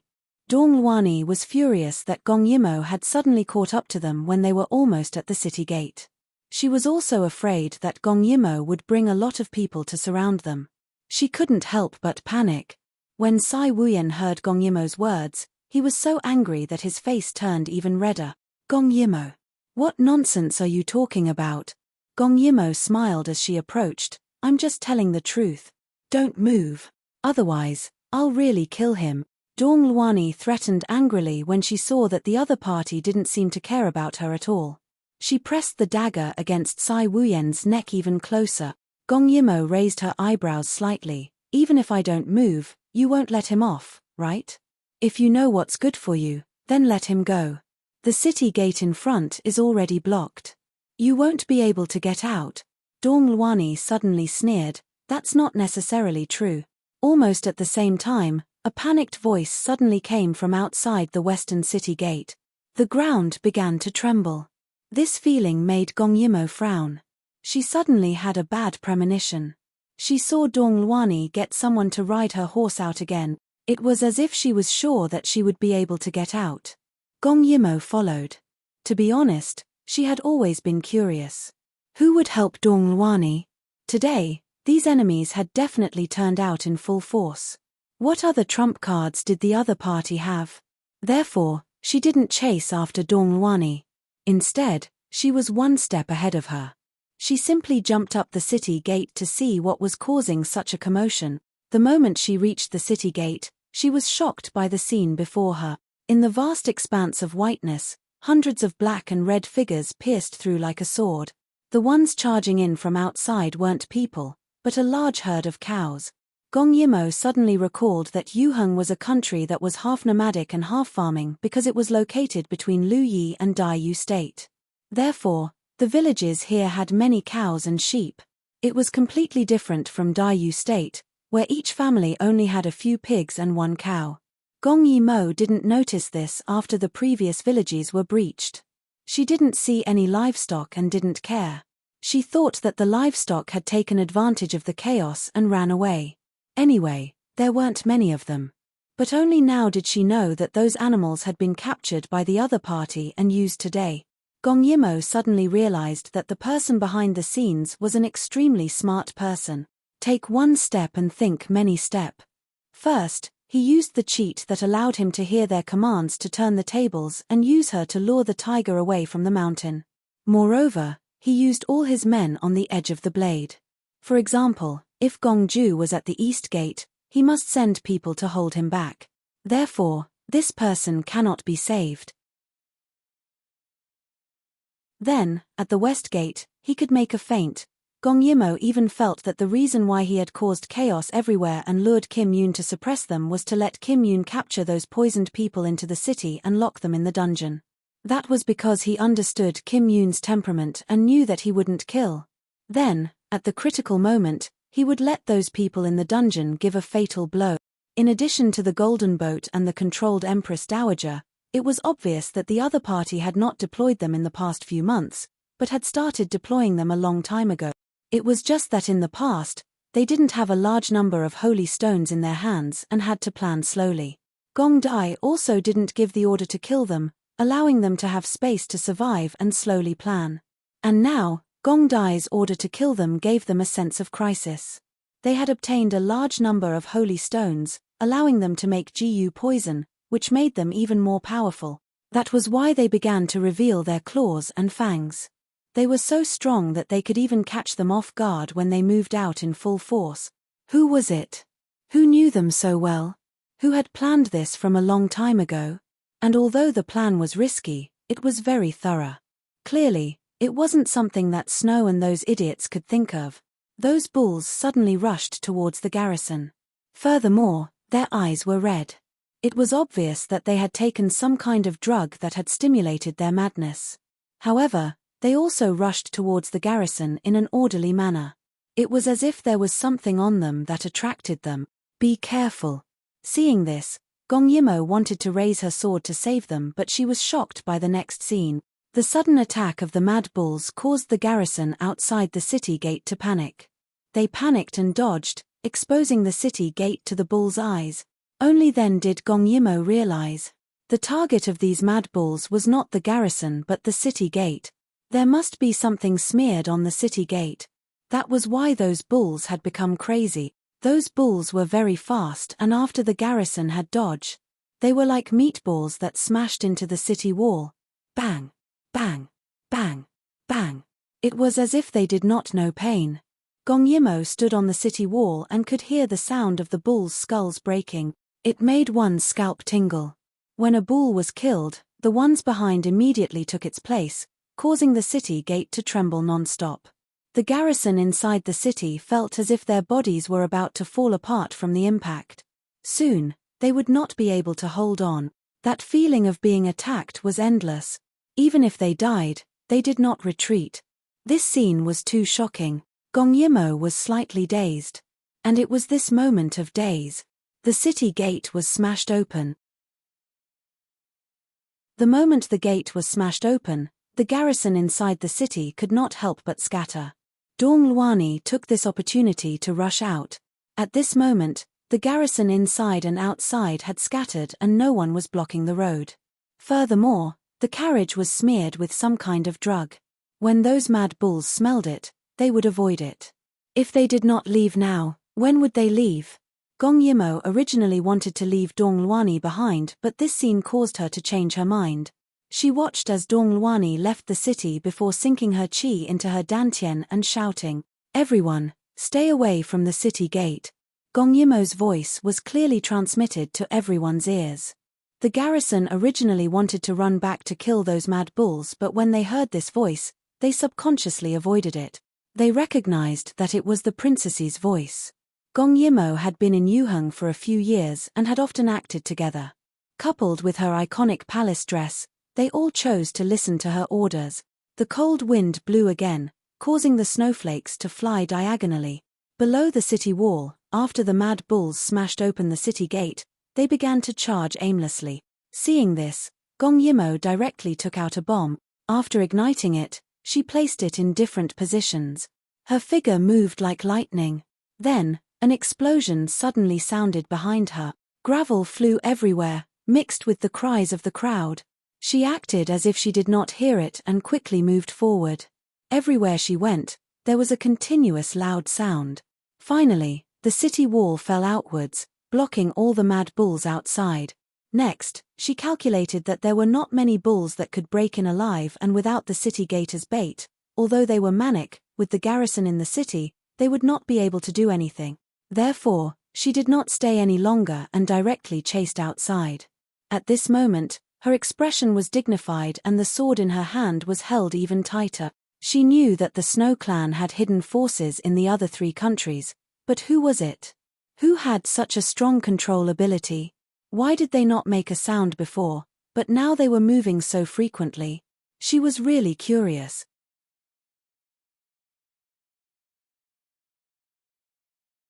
Chapter 704. After Dong Luani rushed out, she ran wildly all the way. The garrison had long been stunned by the exploding figures and the collapsed city gates. They were unable to regain their senses for a long time. By the time they regained their senses, the other party was long gone. Dong Luani looked through the window. There were few people outside the city, so she could clearly see that Gong Yimo had chased after them alone. She didn't know if she was brave or not afraid of death. She smiled at Sai Wuyen and said, "It seems that this princess still has feelings for you. She actually chased after you alone. I wonder how much merit I would get if I offered you and her together." Sai Wuyen retorted sarcastically, "You still say you're not a lackey. You haven't even succeeded and you're already thinking of taking credit. With such merit, would the other party reward you with a horn?" His words were harsh, but he was also vexed. Why did Gong Yimo chase after them alone? Dong Luani's expression turned ugly from his word. She pinched Sai Wuyen's face and said angrily, "You're only good with that mouth of yours. Don't worry, when we get back, Ijia will properly dote on, love, you." As she spoke, she stuffed his mouth with a handkerchief. She laughed sinisterly. "It seems that which Yuheng has already failed. I'm afraid that trash Dong Cheng has also fallen into Gong Dai's hands. I'm the only one who has not only caught you, but also Gong Yimo, that slut." Gong Yimo guessed that the other party was going to her lair. She was thinking of a countermeasure when she saw the carriage stop in front of a forest. Her eyes flashed and she walked towards the carriage step by step. Dong Luani lifted the curtain at the back of the carriage and smiled coldly at Gong Yimo. Her dagger was still firmly pressed against Sai Wuyen's neck because Gong Yimo's martial arts were shocking. Even if she was alone, she couldn't be careless. "Princess, are you following me because you want to see the mastermind behind this?" Gong Yimo walked closer and finally stopped 10 steps away from the carriage. "No, I only want Sai Wuyen. I'm not interested in that cowering person." Dong Luani smiled deeply. "Is that so? However, Sai Wuyen is being held hostage by me. No matter how long you follow me, you won't be able to get him back." Gong Yimo shrugged. "That's why I'm trying to think of a way." Dong Luani narrowed her eyes. "Don't waste your energy. The miasma cloud forest is right in front of us. Without me, You won't be able to go there no matter how good your martial arts are. Gong Yimo saw that Sai Wuyan was gagged and kept shaking his head at her. It could be seen that the forest in front of them was really dangerous. Gong Yimo had heard of the miasma cloud forest before. It was Yuheng's forbidden area. She didn't expect their nest to be here. The Empress Dowager stopped now because she suddenly wants to make a deal with me. Dong Luani smiled charmingly. Why not? If you're willing to give me a copy of the jade pendant, don't even talk about letting Sai Wuyan go. I'll even tell you who the mastermind is. The miasma cloud forest was right in front of them, so Dong Luani felt that it was safe and wasn't in a hurry. Oh! Gong Yimo pretended to take out a cylinder from her sleeve. You're talking about this. Dong Luani's pupils shrank. It could be said that she was the first victim who was directly destroyed by the jade pendant. She hated this thing to the bone. If Gong Yimo didn't have the jade pendant, she would definitely be the winner of the Yuchi rebellion. Originally, she only wanted to trick Gong Yimo and catch her, but when she saw the thing in her hand, her breathing became hurried. She didn't know whether it was hatred or fanaticism in her eyes. It wasn't that she didn't try to replicate it, but without a sample, it was impossible to replicate. If she had this in her hand, why would she cooperate with those people? She would be able to make a comeback soon. You come here. Because she was too agitated, Dong Luani's voice trembled a little. Sai Wuyan frowned and whimpered, meaning to stop Gong Yimo from coming closer. But Gong Yimo didn't seem to hear as she walked closer to the horse carriage.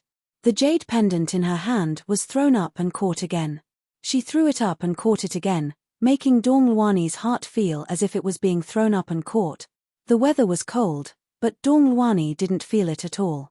She was panting heavily as she watched Gong Yimo walk 3 steps away from the horse carriage. I can give it to you. Anyway, you can't replicate it even if I give it to you. Then, do you want to hand over the person and hand over the item? Gong Yimo deliberately provoked. It looked like a deal, but both sides had other intentions and were trying to deceive each other. Dong Luani narrowed her eyes. Sure. When the horse carriage enters the forest, I will take Sai Wuyan off the horse. Then, you can throw the jade pendant over. Once I get it, we will enter the forest and go our separate ways. Gong Yimo couldn't help but look past the horse carriage at the forest in front of them. It was shrouded in a faint white fog and snowflakes. It was quiet and didn't look scary at all. Dong Luani smiled lightly. The poison in the miasma cloud forest will enter through the skin. You have to be quick later because Sai Wuyan's body can't withstand the poison in the miasma cloud forest. Okay. Deal. Gong Yimo agreed readily. Dong Luani reluctantly looked at the jade pendant in her hand. When she looked at her again, a ray of light flashed across her eyes. Finally, she ordered the coachman to enter the forest. Gong Yimo looked at the horse carriage speeding into the forest.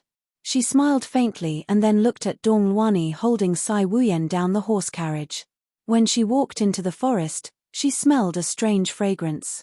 This forest was indeed strange. At that moment, she didn't hesitate and directly threw the fire tube in her hand at the other party. Dong Luani immediately went to snatch it. She pushed Sai Wuyan away with all her strength. She didn't ignore the coachman's covetous eyes and hurriedly held the jade pendant in her arms. Gong Yimo also caught Sai Wuyan. She pulled the handkerchief out of his mouth and in exchange, Sai Wuyan roared angrily. Let go of me. She scattered the bone-softening powder on me. But it was too late.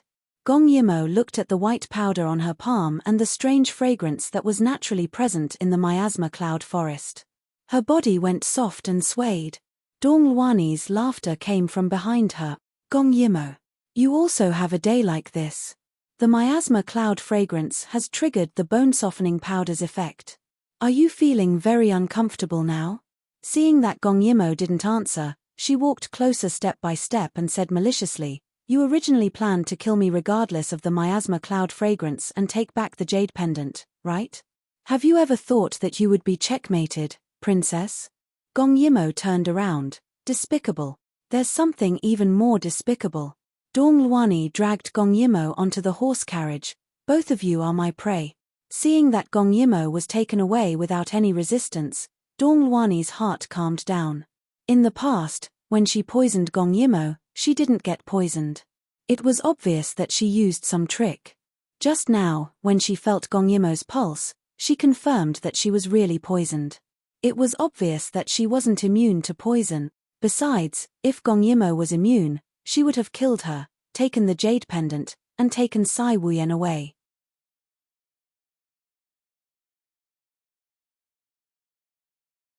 Chapter 705. After all, it was not a small matter if the jade heart fell into someone else's hands. Moreover, the jade heart in her hands must be real. Gong Yimo was not a prophet. Could it be that she had a fake jade heart on her? Dong Luani searched Gong Yimo's body and found nothing except for the soft sword. It was obvious that the only jade heart was the leftover from blowing up the city gate. She could not help but be completely relieved. She carefully hugged her chest, not knowing what she was thinking. After getting on the carriage, Sai Wuyan's pale face gradually recovered its color. It was obvious that the thing on the carriage could not only avoid the mad ball, but also detoxify the miasma fragrance. This time, both of them were reduced to prisoners. Sai Wuyan said exasperatedly, "Are you stupid? You came here alone. Do you still remember that you're more than 4 months pregnant?" Gong Yimo blinked innocently. "Isn't it because I'm afraid that you'll be eaten up and left with a psychological shadow? I'm sacrificing myself for justice, but you're not moved at all?" Seeing that Gong Yimo was still in the mood to bicker, Dong Luani could not help but ridicule. "What a pair of lovers. Now that both of you can't move, you still have the mood to bicker. It seems that you don't know how powerful I am." Her eyes flashed with a poisonous light. "Do you know why the GU poison can change its medicinal properties and make Shushin unable to control it?" She smiled proudly. "That's all my credit. Because I added a poisonous herb to the GU poison, it made the poisoned person's human consciousness fall into a deep sleep. They can only understand beast language and not human language." Gong Yimo calmly received it. "You even used the GU poison that can live in a person's brain and turn them into a beast. I have to say that you're really a genius to be able to think of such a method." Gong Yimo's ridicule was like the highest praise to Dong Luani. "These are nothing. Later, I'll let the princess taste the heart with heart's GU. This is also my doing." The heart with heart's GU is extremely difficult to cultivate, but not only did I cultivate it, I even improved it. Even if the child GU dies, the mother GU will not die. It's very suitable for the princess. Gong Yimo didn't say anything, and Dong Luani's gaze fell on her abdomen. "Also, this unborn child is the GU worm's favorite nutrient. From your tone, it sounds like you've done this kind of thing a lot. Aren't you afraid of retribution for being so heartless?" Gong Yimo suddenly said in a gloomy voice. "Retribution?" Dong Luani seemed to have heard a joke. "It's their honor to let me test the poison. Besides, who dares to punish me?" She said slowly, "Capturing you and Sai Wuyan is like having an extra life. Would the regent dare to act rashly? Can Kim Yoon ignore your life and death? In the end, didn't they still have to obediently hand over Yuheng? Retribution. Retribution is that you destroyed everything I had. So now that you've fallen into my hands, you're destined to be tortured by me until you wish you were dead." Gong Yimo's finger moved, and Dong Luani saw it. She chuckled. "Don't waste your energy. The effect of the tendon's softening powder lasts for 3 days. After 3 days, you'll already be my puppet." Speaking of this, her eyes flashed. "Perhaps I should turn you into my puppet right now." After saying that, she took out a pill. It was clearly the child GU of the One Heart GU. "Instead of bringing it back and fighting with those people, you should be my puppet now." Sai Wuyan finally couldn't hold it in any longer. "You demoness. If you dare to lay your hands on her, do you believe that I'll cripple you with poison?" Dong Luani sneered and glanced at him. In the narrow carriage, only her complacent laughter could be heard. "Whatever you know, I know. As a disciple, you're still a little lacking if you want to poison your master." Then, she didn't look at Sai Wuyan anymore, and slowly approached Gong Yimo. Although Gong Yimo wasn't tied up, she had checked her pulse. Gong Yimo was indeed poisoned. She couldn't exert any strength, and even if she resisted, it would be like a cat scratching an itch. Seeing that the pill was getting closer and closer, Gong Yimo wasn't afraid. She had the space in her body, and even if she ate 100 pills, she wouldn't be controlled. But when she thought of that kind of worm in the pill, she couldn't help but feel her scalp go numb, and she became nervous. Seeing that she was afraid, Dong Luani was even more certain that Gong Yimo didn't have a backup plan. Don't be afraid, this little worm is usually very gentle, but, if you don't listen to me, it will drill into your heart. That feeling, you definitely don't want to experience it. Gong Yimo suddenly looked up at her, full of coldness. Why? Dong Luani, although you have nothing, you have someone who truly loves you. Isn't it good to live a peaceful life together? Do you want me to kill you before you're satisfied? What do you know? Dong Luani's eyes were burning with rage. I used to be the Supreme Empress Dowager. I can kill people if I want to. I have a boy toy if I want to. I have whatever I want. What's the point of being locked up in Jin? Love me? Can he give me power? Can he find a boy toy for me? Gong Yimo raised her eyebrows. So you killed him? Every day you have to be with those worms, like those people, and become a rat in the gutter. Is this the life that you want? You really don't regret it? Dong Luani suddenly fiercely stuffed the pill in her hand into Gong Yimo's mouth. I don't regret it. Why would I regret it? Wait until I succeed. I will have many men. I don't lack one. When Gong Yimo thought of the worms in the pill, she wanted to struggle, but when she thought of something, she hesitated for a moment, and finally decided to swallow it. But at this moment, the curtain in front of the carriage was suddenly pulled open, and the carriage driver, who looked very ordinary, suddenly grabbed Dong Luani's hand. The pill rolled on the ground, and he picked it up, and said gloomily, Madam Dong, although you have caught Gong Yimo, she doesn't belong to you. Dong Luani flew into a rage out of humiliation when her hand was suddenly grabbed. How dare you? I am the one who caught her, why doesn't she belong to me? The carriage driver turned his head and gave Gong Yimo a gloomy look. Gong Yimo hated the way he looked at goods. She is the key to our plan. If Madame Dong doesn't cooperate, you can try Master's methods. When he mentioned Master, Dong Luani inexplicably became a little angry. Gong Yimo guessed that this so-called Master should be the mastermind behind the scenes. He was very powerful, and Dong Luani was also very afraid of him. After the carriage driver gave his warning, he closed the curtain and continued driving. Dong Luani hugged the fire jade slip in her arms, and an indescribable light flashed in her eyes. The carriage quickly passed through the miasma cloud forest. The sky gradually darkened, and the snow stopped. Finally, it fell into complete darkness. Gong Dai almost overturned the entire Yuheng Imperial Palace. He caught that witch, forced her to gather all the prisoners, and then went to find the royal sister. But, the royal sister didn't wait for him, and went alone. Gong Dai originally wanted to catch her and teach her a good lesson, but who knew that he couldn't find her after turning the entire palace upside down.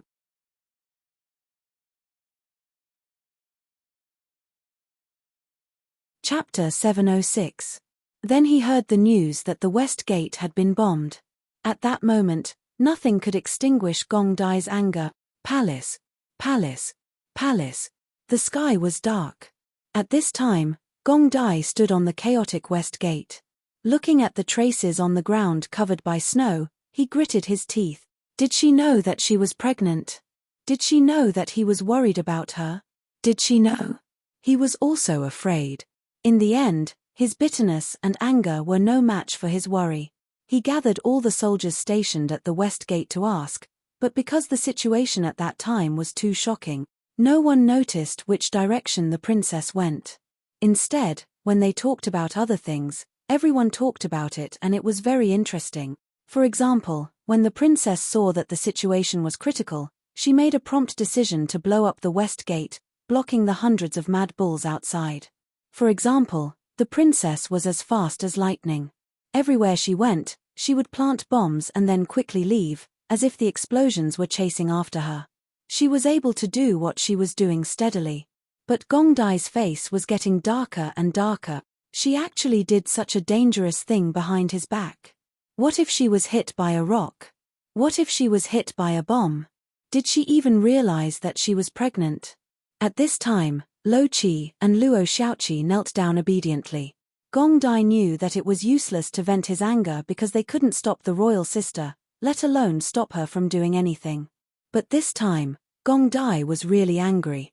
After you find the royal sister, you will receive 100 strokes of the military rod. The cold voice made the two tremble. Yes. Thank you, Your Highness. This was already a very light punishment, but it would still take away half of their lives. Right now, it was more important to find the princess. At this time, the palace had settled down. Kim Yoon hurried out of the palace. After comforting the people in the city, he also went to the west gate. But as soon as he arrived, Gong Dai tightly grabbed his collar. You promised this, prince. You said you would take good care of royal sister. Gong Dai's black robes and long hair fluttered without any wind. His overflowing killing intent prevented anyone from approaching him. They could only watch as he grabbed the Yuheng the arch. Kim Yoon couldn't catch his breath as he stammered, We will definitely find her. A trace of coldness flashed through Gong Dai's dark eyes. He didn't have the time to wait for Kim Yoon. He just said coldly, Since you are incompetent, don't blame me for using my own method. He let go of Kim Yoon, turned around and ordered coldly, Drag him up. After Gong Dai finished speaking, someone went to bring the two manipulators. Someone brought a chair over for the regent to sit down. He then stood at the west gate and interrogated the prisoners. Many people heard that the bad guys had been caught and were being interrogated. The emperor was also there, so they gathered their courage and came over to take a look. However, they saw two thin and weak people being dragged over. One was naturally Yuheng's Empress Dowager. The other was an ordinary-looking thin and weak man that Gong Dai had caught at the east gate. They were all caught by Gong Dai, so they feared Gong Dai from the bottom of their heart. Especially the old woman. She trembled as she knelt in front of Gong Dai and Kim Yoon. She didn't care about how many people were watching and begged in a low voice, Yoon. It's Imperial Grandmother who shouldn't have done this. I've been blinded by lard. Let me go, Yoon. Kim Yoon stood at the side and didn't say a word. Mo-er's disappearance was obviously due to her chasing after Sai Wuyan. However, Yuheng was so big. If they didn't know where to go, wouldn't it be like looking for a needle in a haystack? Once he thought that Mo-er might have fallen into the enemy's hands, he felt anxious. He looked at the old woman who was crying with snot and tears in front of him without sympathy, only disgust. He didn't care if he would be criticized by others for doing this. He silently agreed with Gong Dai's actions. Gong Dai sat there silently. At this time, he had to calm down and not panic. Sai Wuyan's disappearance and the side palace gate were lost. It could be seen that the enemy didn't only send these two people who could control the poisoned people. There was also another person who could restrain Sai Wuyan. From the many soldiers who had collapsed on the ground, it must be Dong Luani without a doubt. And after careful analysis, he would know that the enemy had a series of plans. They deliberately deceived the royal sister and used the royal sister's mouth to lure the tiger away from the mountain. They also deliberately delayed him, causing chaos in the palace. It could be said that Kim Yoon, Sai Wuyan, and the royal sister were the enemy's targets. And the people who could come up with such a plan were definitely not Snow or Xue Qianzhong. Once he thought of this, he was even more worried about the royal sister's safety. Those poisons and GU were impossible to guard against. He slowly got up and walked towards the two people step by step. Actually, they weren't tied up. But at this time, these two people were kneeling in front of Gong Dai. They didn't dare to have the slightest bit of trouble. That terrifying pressure was like looking up at a tall mountain to them. It was like a giant's existence. It seemed that any small movements they made would be easily extinguished by the regent. Where is your nest? Gong Dai looked down from above. That voice that contained pressure made everyone's heart tremble. The man didn't say anything. Instead, it was the old woman who trembled. She didn't dare to lie and just cried. I don't know, Your Highness. I don't know anything. You don't know anything and you're being used so thoroughly.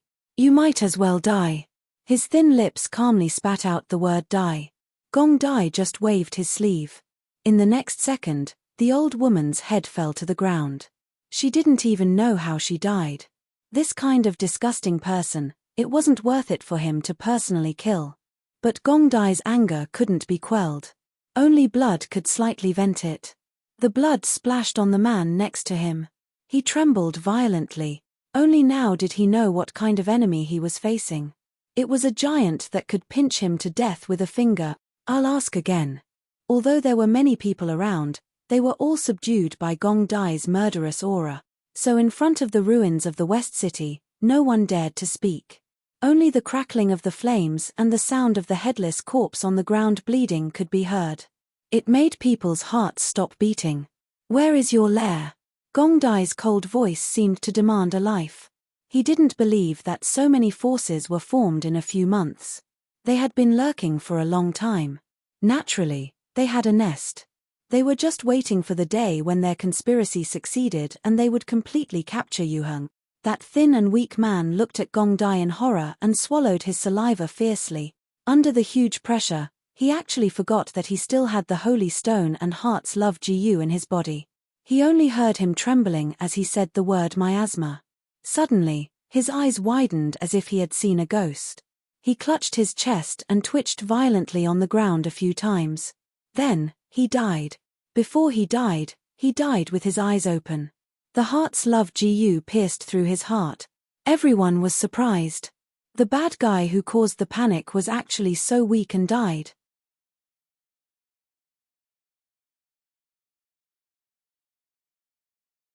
Chapter 707. Gong Dai narrowed his eyes and asked his men to carry the body away in annoyance. Then he turned to question Kim Yoon.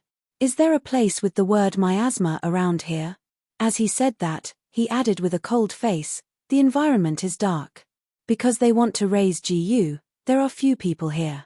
Because they have been hiding for a long time, no one has discovered them. Perhaps, it is a forest area where it is convenient to obtain materials. After listening to Gong Dai's analysis, Kim Yoon only had one answer in his heart. Miasma Cloud Forest is the only place that fits the criteria. Gong Dai narrowed his eyes and looked at the dark night in the distance and suddenly laughed. He only hoped that those people who kidnapped the royal sister would have the awareness to bear his anger. When they alighted from the carriage, because Gong Yimo could not walk, the coachman carried Gong Yimo on his back. Sai Wuyen was also carried by someone. They walked step by step to the underground. They did not expect that there would be a naturally formed karst cave underground. Gong Yimo narrowed her eyes. In this case, even if Gong Dai came, it would be difficult for him to find this place. After all, this was a forest and it was night time. It seemed that they could only rely on themselves. However, after alighting from the carriage, Gong Yimo still left a mark.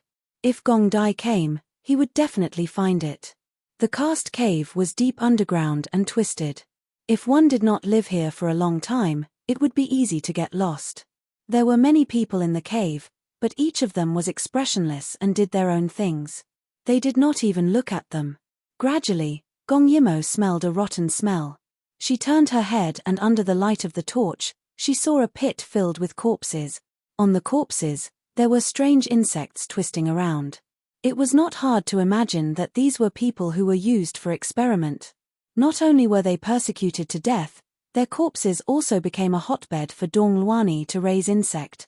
Gong Yimo secretly took in everything and her heart was burning with anger. However, Sai Wuyen was someone who could not hold it in. Which? You are still the same as before, not treating human lives as your own. Aren't you afraid that you'll die in such a miserable state? Dong Luani glanced at the pile of corpses and chuckled. She spoke in a disdainful manner. So few people. If it weren't for their cowardice and their refusal to capture more people, I wouldn't have needed to modify the Jiyu poison. Sai Wuyen sneered. You haven't changed at all. No wonder Shang Mingshi refused to come even though he knew he might see you. He really feels disgusted when he sees you. Shang Mingshi's name gave Dong Luani much more stimulation than Guan Zijian's. Her face instantly turned green. In the firelight, She looked like a female ghost. A gloomy voice came faintly. Don't worry. When I have power in my hands, all the pain I'm going through now will be inflicted on all of you. Gong Yimo remained silent. Sai Wuyen had given her the antidote for the bone-softening powder long ago. It was just that he saw Dong Luani searching her body but did not find it and thought she had dropped it. That was why he was so anxious. But in reality, with her strength, if there were no accidents, these people were not her opponent. However, she would not act rashly. She still wanted to probe more about the enemy.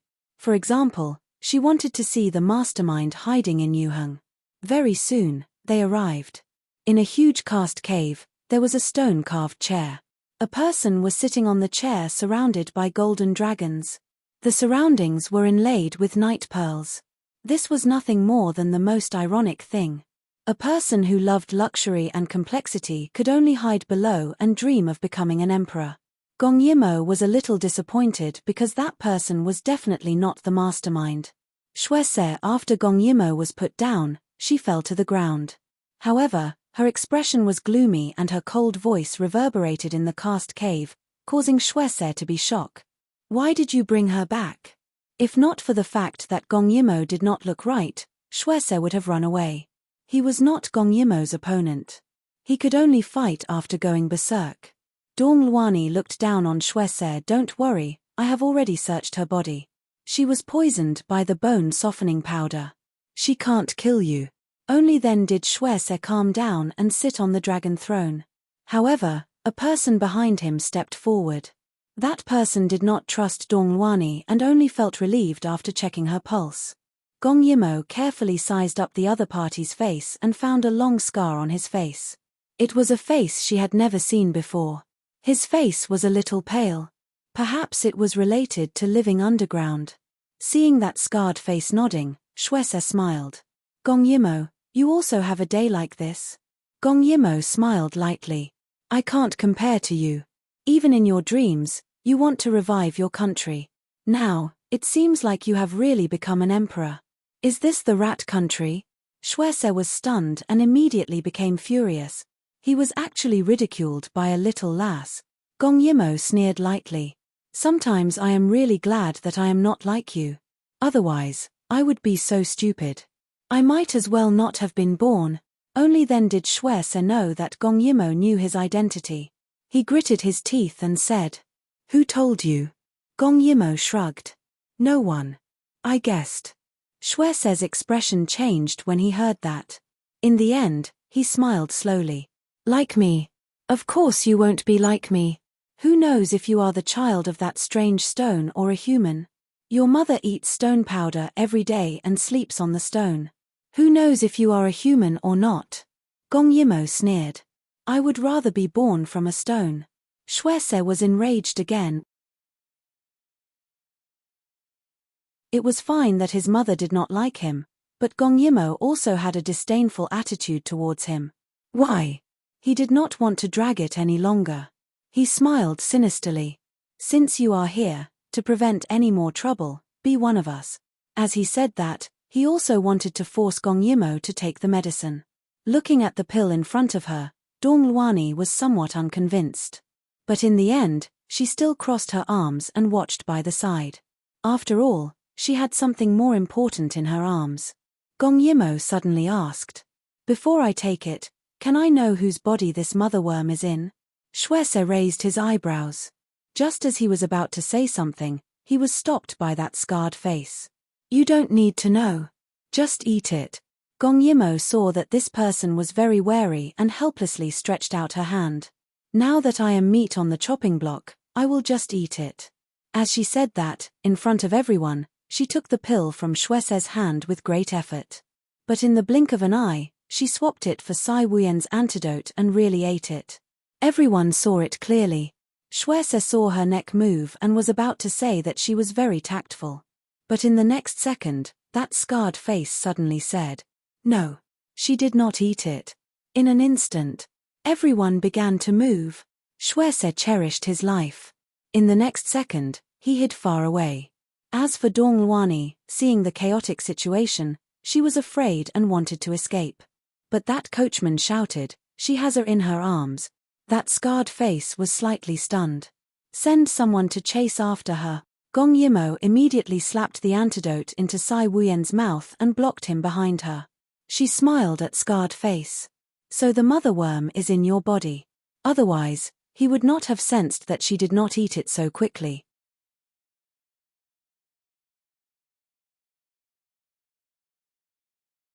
Chapter 708.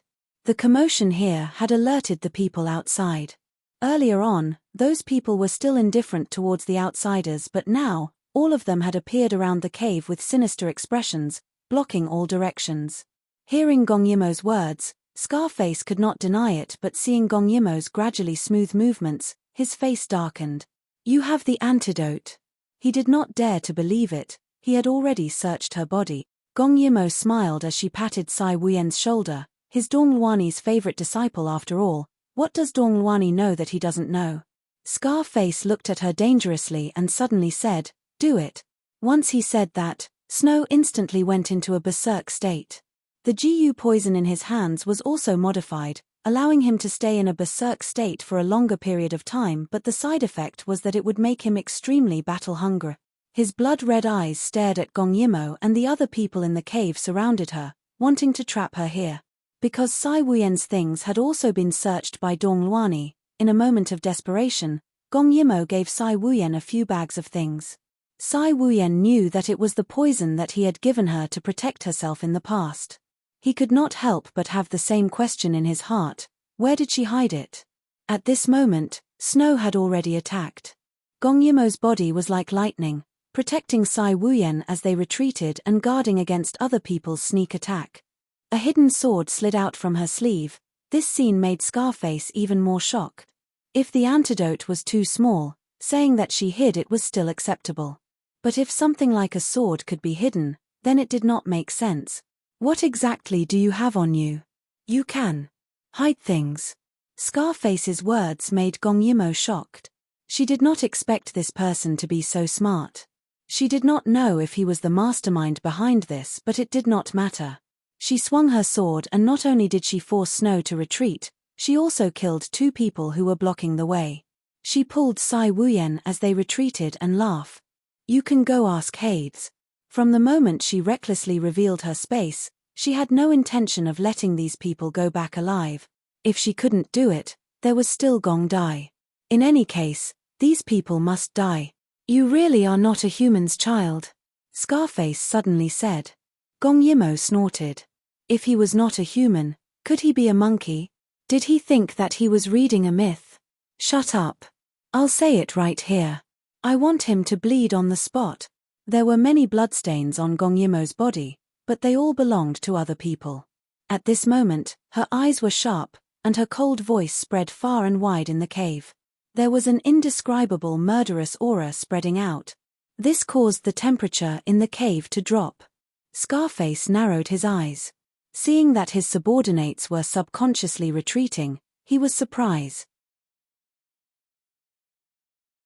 This kind of fiendish aura was definitely not something that a princess who had been raised in the palace would have. Take Dongluani for example. She had killed more than 1,000 people. But she did not have this kind of aura that made people tremble. Who knew how many more secrets Gong Yimo had on her? After achieving her goal of intimidation, Gong Yimo killed the 4 people behind her in a spurt of energy. She brought Sai Wuyen and ran in another direction. Everyone hurriedly chased after them, but Scarface only said in a low voice, "No matter what, Master wants him alive." The word Master made Snow tremble. Although she was unwilling, she did not dare to show it. On the other side, Gong Yimo was not as relaxed as she appeared to be. After being pregnant, she could no longer treat her body as her own like before. Moreover, she had to constantly be on guard against the other party's poison and protect Sai Wuyen. Under all kinds of pressure, she could not fight to her heart's content. She could only leave first. Everyone in the cave began to move.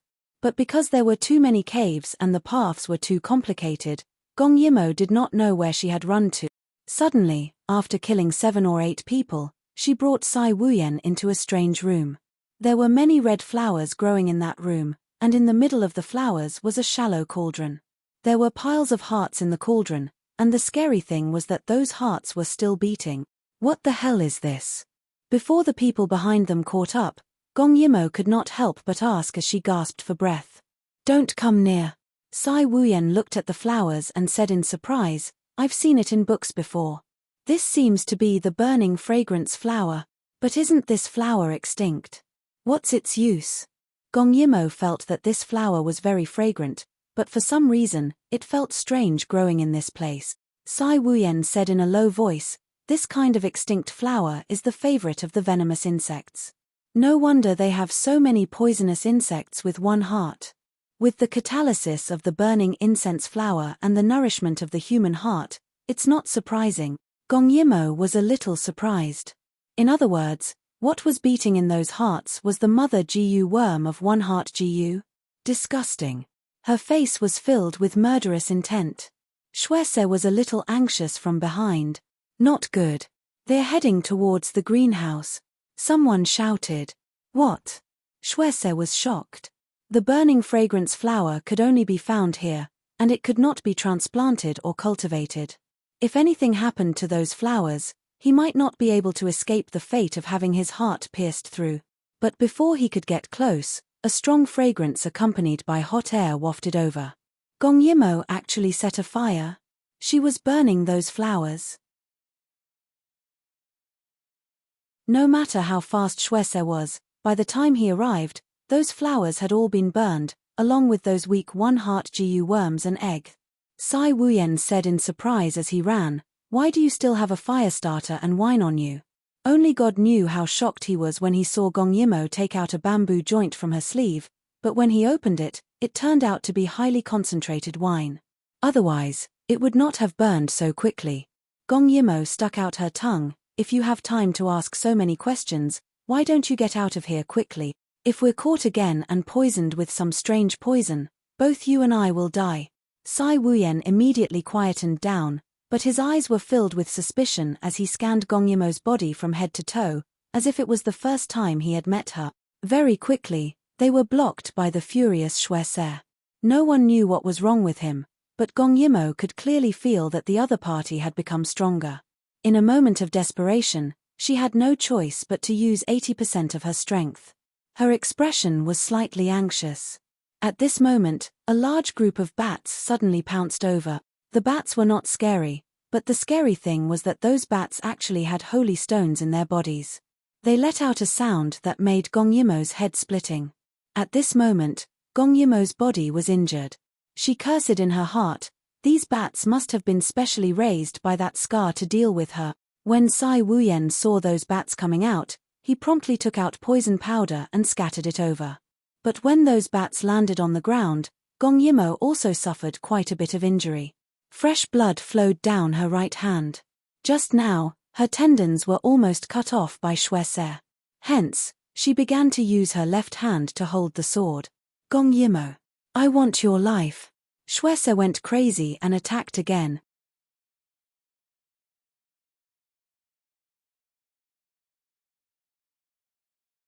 Chapter 7:10.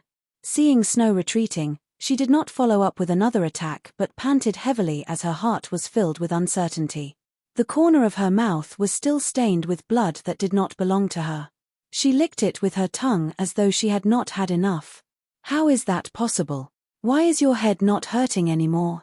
This time, Snow no longer had any strength to fight and the madness in his eyes gradually disappeared. In the dark cave, he could only see Gong Yimo revealing a ghost-like smile as she walked towards him. I also don't know.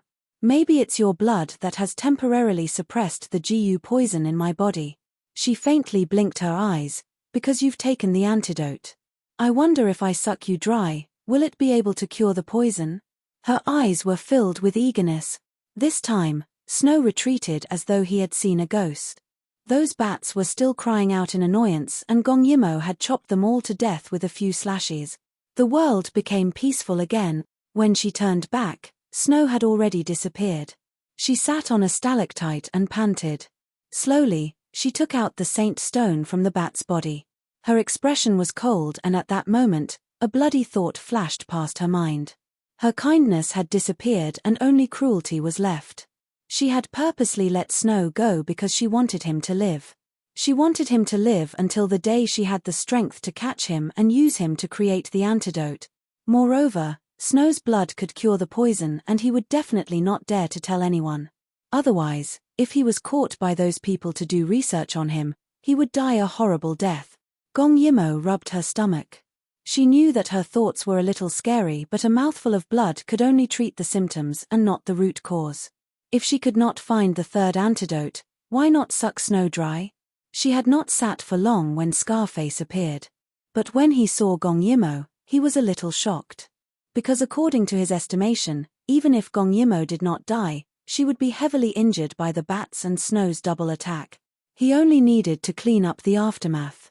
When Gong Yimo saw him, she held onto the wound on her right hand and said in a low voice, "You're here to collect my corpse."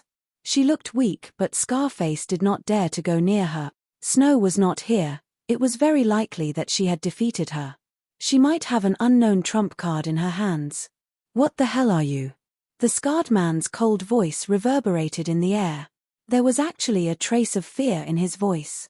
Gong Yimo saw that the other party was not fooled, so she stopped pretending and slowly stood up. At this time, her hands were injured, so she couldn't hold a sword properly. However, she still endured the pain and pulled out a sword from her space. Looking at the other party's frightened expression, she felt that it was very interesting. "What am I? Why don't you try and find out?" After saying that, she viciously stabbed at Scarface. "Impossible. Even if Bat was killed by you, you shouldn't be so awake right now. Didn't they say that the Holy Stone's voice would give her a splitting headache?" Gong Yimo pursed her lips and smiled. "Didn't you say that I'm not human? How can there be a weakness?" As she spoke, she had already exchanged blows with Scarface several times. The other party's martial arts was basically at the same level as Snow when she was not in her berserk state. He was far from being her opponent. But she was injured, and the other party was extremely calm and cautious. She actually couldn't take him down in a short period of time. "Gong Yimo, now that you're seriously injured, why force yourself? Why don't I let you go, and you let me go?" In the midst of the fight, he suddenly said this in a low voice. Gong Yimo laughed sinisterly. "No need, even if I die, I'll drag you down with me." After saying that, her hand ruthlessly made use of this killing intent, and extremely quickly slashed the other party's chest fiercely with her sword. This slash almost took away half of his life. He quickly retreated, gasping for breath as he said, "Don't tell me you don't care about your mother. If you kill me, she will also die." Gong Yimo's expression turned cold. "What did you do to her?" He revealed a smile for the first time. "I want to do something to her. She will be coming to see you very soon. Send my regards to her." Wait. When Gong Yimo pounced over, he had already activated the mechanism and flipped behind the stone wall, disappearing from her sight. How could Gong Yimo be willing to accept this? Even if there was a mechanism, he must still be here. Gong Yimo held her sword and looked around for him. Now in the entire underground cave, she was the most powerful person, so she was not afraid of anything. The small injuries on her body made her irritable. She only wanted to tear down this mess. Soon, everywhere she went, there were corpses everywhere. Those Shui clansmen who helped the Avilders tried to resist, but they were all killed by her sword. She did not show any mercy. Slowly, those people began to hide when they saw her. They only felt that she was covered in blood, holding her sword and killing people without saying anything, as if she was killing the king of hell. Blood splattered everywhere, but not only did it not quell her anger, it made her even more murderous. It was as if she had fallen into some kind of evil. The more she killed, the more she wanted to kill. She did not find those people. Maybe there were other escape routes, but she found a lot of creepy places. There was a stone room full of female corpses. Some of them seemed to have been dead for a long time. They were all mummified, but their stomachs were all bulging. It was very scary. Dong Luani said that the GU worms liked unborn babies the most. Did they put the GU worms directly into the women's bodies, let them eat the babies, and then reproduce in the women's bodies? When she thought of this possibility, it was more disgusting than disgusting. She was burning with anger. Gong Yimo's anger could not be quelled. she said sorry to these people, and then set fire to the stone room.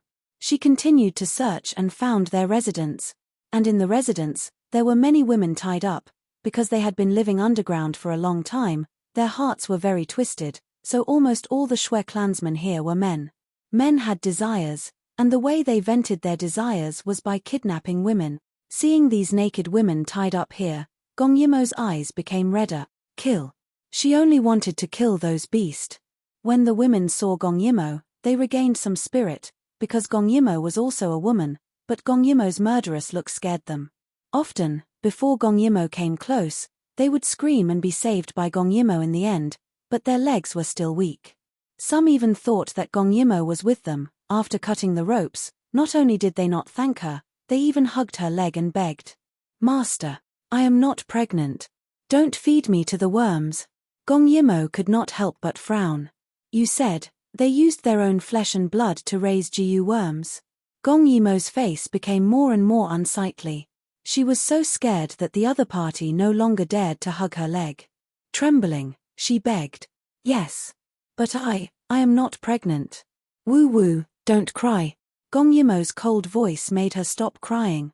She raised her head, only to see Gong Yimo's cold and beautiful face. "I will save you and bring you home."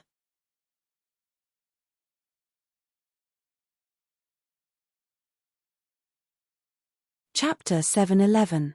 Even though Gong Yimo's voice was very cold, but this sentence still made the woman burst into tears.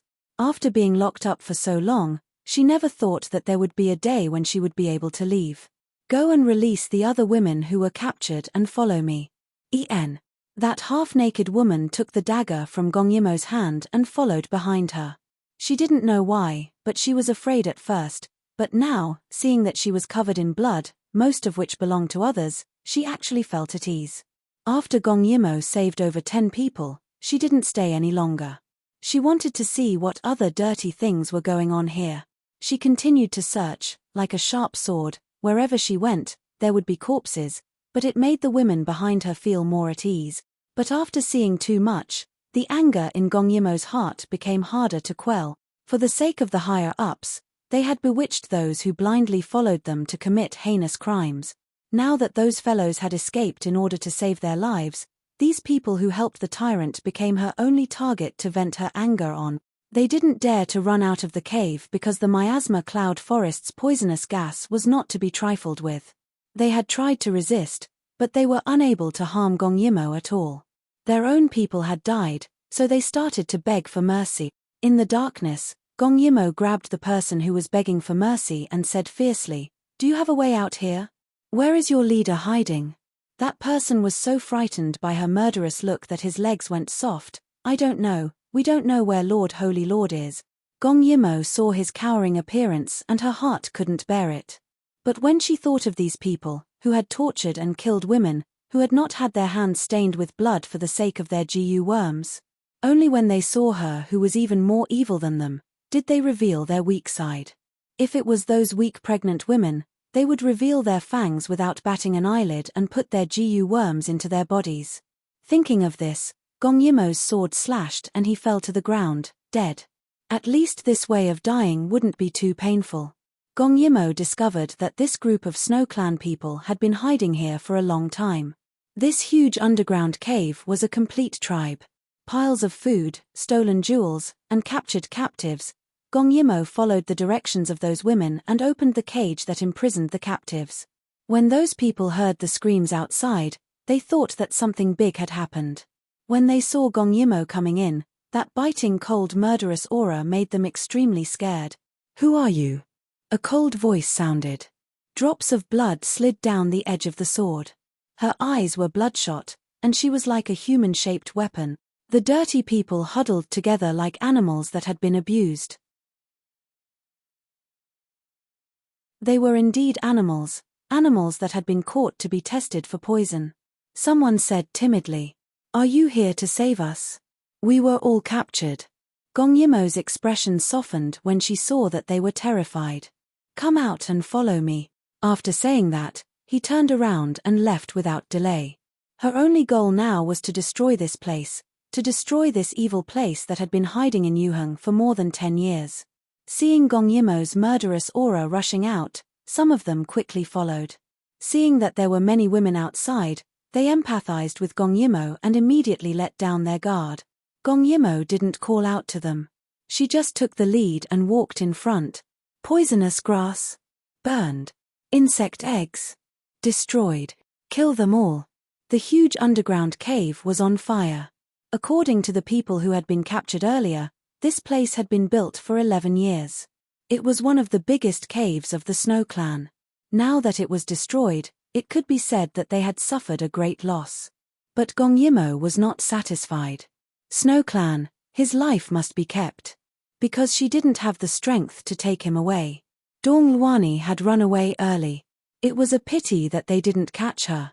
But she had the in her hands. It was very likely that she was playing with these people. As for it must be fake. Then there was the scar-faced man. She had slashed him in the chest. He should be seriously injured and on the verge of death. Although she wasn't much better now, she didn't want to let go of this opportunity. She had to catch him and kill him. She went deeper and deeper. By the time she reached the bottom, she didn't know how many of the Snow Clan people had been killed by her. Their pleas for mercy were already numb to her. When she really wanted to kill someone, she hesitated for only a moment. Her hands had already taken their heads. When there was nothing left to burn, Gong Yimo began to walk out. The Snow Clan people who had escaped also began to run out. At this time, they didn't care about the poisonous gas outside. If they stayed, they would die anyway, so when Gong Dai brought them here, there were people running out of the cave. It was as if there was a ghost chasing after them. There really was a ghost chasing after them, a ghost that wanted to take their lives. He raised his eyebrows coldly. Sai Wuyen beside him was pale because of the poisonous gas. It's here. Gong Dai nodded. He grabbed a person and asked coldly, "Where's the person you caught?" Frightened by Gong Ju's murderous aura, the Shui tribesman's eyes widened and he stuttered. He ran away, killing people. Gong Dai frowned. He used his strength to choke the person to death and threw him away like a rag. Sai Wuyen saw this and said in a low voice, "Gong Yimo will be fine. Maybe the one who killed people down there is her." Gong Dai's body tensed up even more. Royal sister will have a headache when she hears the sound of the sacred stone. The other party will not let go of this weakness of hers. After saying that, he rushed into the cave. Everyone who ran out was killed by him from a distance. As he moved quickly, his black robe was like black lightning. With him leading the way, Sai Wuyen followed closely behind and chased after him. Just when Gong Yimo thought that the other party had escaped and was about to give up, a figure suddenly flashed into the cave in front of her. It was that scarred face. Just at this time, there was a commotion above and the screams of the Snow Clan people. Gong Yimo said to the people behind her, "Someone is here to save us. You guys go up from here. When you see them, say my name, Gong Yimo. They will not hurt you." After saying that, without waiting for them to react, Gong Yimo chased after the scarred face. She was too fast. Those people could not catch up even if they wanted to. Since they heard the screams, they all became more confident and walked up. Gong Yimo chased after them but did not see anything. At this time, she was surrounded by tunnels. Who knew which one the other party had entered? She frowned anxiously. Suddenly, Scarred Face's cold voice came from the cave in front of her. "Gong Yimo. You destroyed my nest. Go to hell." Gong Yimo was shocked. When she wanted to leave, she found that it was already too late.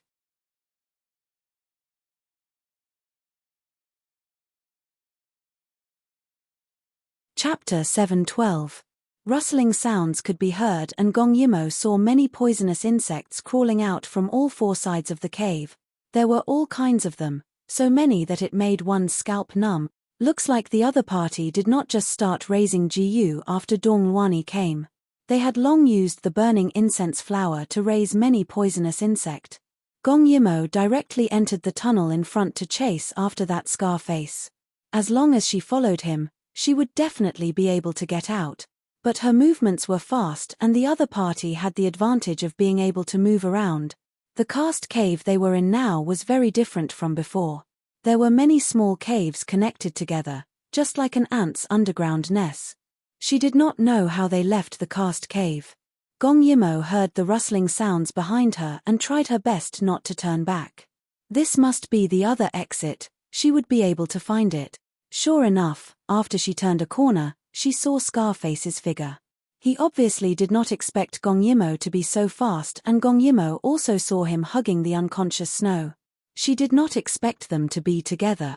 Seeing Gong Yimo chasing after him, Scarface increased his speed. And he even took the time to stuff a GU poison into Snow's mouth, forcing him to go into a second berserk state. Doing such a thing when he was heavily injured would cause irreparable harm to Snow, but he could not care so much now. The GU poison melted in his mouth and Snow suddenly opened his eyes only to see Scarface saying, "As long as you can stop Gong Yimo, I will get Master to give you the antidote for the United Hearts GU." This sentence made Snow's eyes burst with life once again. Scarface left after saying that, not telling him that other than Gong Yimo, there were also countless poisonous insects that he had released from the poison cellar. When Snow saw Gong Yimo, the old and new grudges, plus the berserk state of the GU poison made him want to stop Gong Yimo even if his injuries were to rupture again. If he could, he wanted to kill her even more. Once Snow thought of that Master knowing that his blood could suppress the GU poison, what kind of terrifying consequences would there be? He wished that Gong Yimo would immediately die here. Only then would he be safe. But Gong Yimo was the complete opposite when she saw Snow. She did not want Snow to die, so she could only shout in panic, "Quickly run, there are many poisonous insects behind us." But Snow thought that Gong Yimo was lying to him. "You're lying. The poisonous insects are locked in the poison cellar and will definitely not come out. Don't try to lie to me. Hand your life over." Gong Yimo didn't have time to explain. She wanted to knock him out and take him away. Who knew that Snow would be so eager to kill her that it would erupt with infinite potential, causing Gong Yimo to miss several times. When Gong Yimo heard the sound approaching from behind, she could no longer care about Snow's life and death. She wanted to continue running past him. Snow stopped her several times. Just as Gong Yimo was about to kill him, he suddenly panicked and screamed, "Why are there so many poisonous insects? Snow SS bodies by Snow by Snow. Follow me if you don't want to die." After Gong Yimo finished speaking, Snow subconsciously followed her. Gong Yimo realized that Snow was running upwards, which meant that the other party had dug this cave along the mountain and connected it to the cave, forming a huge nest. She had a bad feeling in her heart, but she forgot that there was an extremely dangerous person following behind her. Snow saw that Gong Yimo did not care about him and suddenly attacked her. Sensing danger approaching, Gong Yimo subconsciously moved to the side only to see that Snow had already run to the front. That was not enough, he even took the chance to kick Gong Yimo when she was caught off guard. Gong Yimo's eyes widened as she fell backwards. Behind her were the poisonous insect. Snow was elated when he saw this scene. In this situation, Gong Yimo was definitely going to die. He did not delay and continued running forward. When Gong Yimo landed, those insects were already very close to her. In a moment of desperation, Gong Yimo pulled out a tube of and scattered it behind her before lighting it up. The powder burned extremely quickly. It emitted a pungent smell of saltpeter and indeed temporarily stopped the poisonous insects from advancing.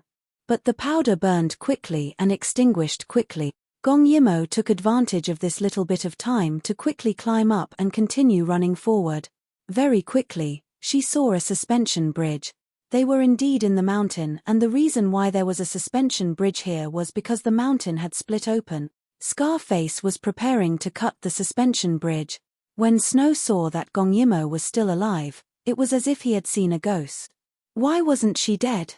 What was even more shocking was that not only was Gong Yimo not dead, those insects had also followed. Scarface saw this and used his dagger to cut the ropes even faster. As for Gong Yimo, she had not crossed the bridge. Her speed was extremely fast as she pulled out the only hairpin on her head and stabbed towards the enemy. Her feet were like the wind as she swept across the pontoon bridge. Scarface was caught off guard as the hairpin cut the back of his hand and the dagger fell. Seeing that Gong Yimo was already coming over, he wanted to escape. The insects were also coming over. Snow wanted to run but knew that if Scarface died, he would not be able to escape death. So, he might as well help him deal with Gong Yimo. More and more poisonous insects appeared. Scarface saw this and his eyes flashed with a trace of ruthlessness as he pushed Snow, whose back was facing him, forward. Gong Yimo subconsciously dodged, but Snow had already pounced towards the poisonous insect. No. At that moment, his eyes narrowed like needles. Gong Yimo was shocked and subconsciously reached out to grab Snow's hand but did not manage to reach it. He fell to the ground and the insect in front had already viciously bitten him. Seeing him cry out in pain, Gong Yimo decided to save him in a flash. She took out some wine from her space and poured it on the ground. The strong wine was scorching and the insects did not like it. Gong Yimo did not have any more matches and could only pull Snow along as she ran. At this moment, the berserk effect on his body had already disappeared. Perhaps it was related to his heavy injuries. At this moment, his face was filled with pain as he was completely dragged along by Gong Yimo. That despicable Scarface had already run off to God knows where and Snow was running slower and slower. Gong Yimo could not bear the burden and wanted to throw him away a few times. At that moment, Snow's face was still smiling. Because of the human skin mask, he was smiling even when he was angry. His half-closed eyes were filled with pain and fear. Looking at Gong Yimo tightly grabbing his hand, his expression became complicated. He knew that the reason why Gong Yimo saved him was most likely because of his blood. She wanted to use his blood to find the secret of the antidote. But he was sure that she also needed blood. If he fell into Gong Yimo's hands, he would definitely not die. But if he fell into the hands of those people, it might not be the same. The so-called good and evil was probably best reflected in this kind of place. He thought in a daze.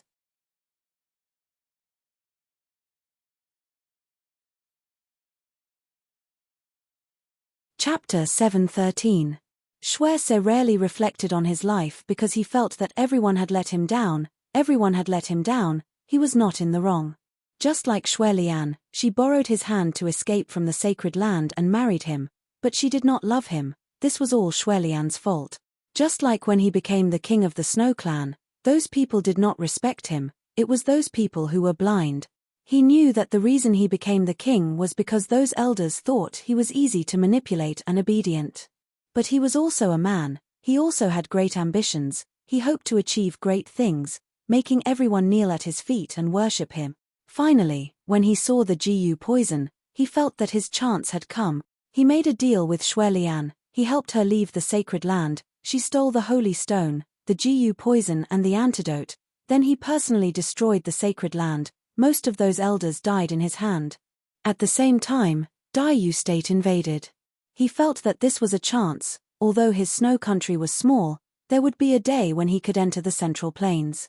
Later on, snow country was destroyed, Shuelian was taken away by the king of Daiyu state, he had nothing, his head was filled with the delusion of reviving his country, but he did not have the strength to do so, he could only place all his hopes on the holy stone. He bewitched some patriotic Snow Clan people to work for him, using their vengeful mentality, he did many strange things. He had always been working with evil people, he had always been asking a tiger for its skin, he had never given up on reviving his country, other people's lives did not matter to him, he only wanted power, he only wanted to prove himself. So there was no doubt that he was a bad person. And now, he, this bad person, was pushed into a pile of insects by another bad person. The person he had harmed before was holding him and running for his life. Shuese suddenly felt that other than reviving his country, he also cherished his life, because he did not want to die at all. Gong Yimo was already exhausted, but when she heard the sound of water, her eyes lit up. She once again pulled herself together and ran towards the water. Soon, she saw an underground waterway. This waterway seemed to be formed naturally, because they had hollowed out the mountain, the spring water flowed inside, forming a barrier. To a human, it was not difficult to cross, but the rapid flow of water was not friendly to insects. Gong Yimo used her Qing Gong to cross the water. Seeing that the insects were washed away, she let out a long sigh of relief. She was really going to die from exhaustion. If someone were to ambush her at this moment, she definitely wouldn't have the strength to fight back. As for Snow, he was lying on the ground half dead. Gong Yimo guessed that the bug from earlier was poisonous, causing his injuries to worsen, which was why he was in this state. All right, stop playing dead. Go out and let Sai Wuyen take a look at you. You won't die. Snow suddenly raised her head. Because of the human skin mask, Gong Yimo could not see his face. She could only see that his eyes were bloodshot, as if he was enduring something. Gong Yimo felt weird being stared at by him. She glared at him while gasping for breath. What are you doing? Lying on the ground, he raised his head and suddenly asked, Is my mother still alive? If he didn't mention it, Gong Yimo would have almost forgotten that she was a regular resident of Zhao prison. Gong Dai didn't kill her, and neither did Gong Yimo. She rolled her eyes. She's alive, and her servant Shuezhon is also alive. Snow asked again, Is your mother doing well? Gong Yimo felt that it was even stranger. What has my mother doing well got to do with you? Snow only looked at her quietly. That gaze actually had a trace of indescribable sorrow. Actually, you're not my daughter. What? Gong Yimo was a little shocked now. Then whose daughter am I? Snow laid on the ground and slowly said, Back then, the reason why Xue Lian came to find me for cooperation was because she could no longer stay in the sacred lands. Not only was she used to test poison, she also had to face the harassment of her half-brother. I've never touched her before. Such explosive news made Gong Yimo a little agitated. Her little face was tangled up. You mean, I'm actually my mother, and her brother's abnormal love daughter? Snow nodded. Gong Yimo smiled delightedly. I say, how can I be your child? You're so stupid and vicious, and always have some unrealistic delusions. Snow didn't refute and only said, I know you want to use my blood to detoxify the poison. In actual fact, before you, no one knew that after taking the antidote, his blood can also detoxify the poison. If you need it, take it. Gong Yimo was curious. Are you all right? You're obviously a vicious person. Why are you acting like you're sacrificing yourself for others? At this moment, his thin lips moved and suddenly spat out a mouthful of blood. Gong Yimo was shocked as she stretched out her hand to check, but Snow grabbed her hand. He had great strength, and as he spat out blood, he stared at her. At this moment, she then realized that Snow's hand was filled with green veins. Obviously, he was deeply poisoned. Impossible. After he was poisoned by the GU, there was no other poison that could harm him. I only have one request. His voice turned hoarse as he swallowed mouthful after mouthful of blood. My face. Don't look at my face. Gong Yimo frowned. She didn't expect that Snow was already in such a state. Why would he still care about a human skin mask? This face was not bad, but was it more important than his life? His hand gradually loosened. Snow Lotus likes handsome men. Don't uncover my face. Gong Yimo went into a blank and immediately said, all right, I won't look at your face. Hurry and let me see what's wrong with you. Snow saw that she had agreed, and just as he wanted to say something, his throat moved and he spat out another mouthful of blood. But following the blood, Gong Yimo was horrified to see a thick worm crawling out from his mouth. It had just peeked its head out from his mouth when it was scared back by Gong Yimo's scream. Snow was already dead. He closed his eyes and actually died in peace. Gong Yimo took a few steps back from Snow.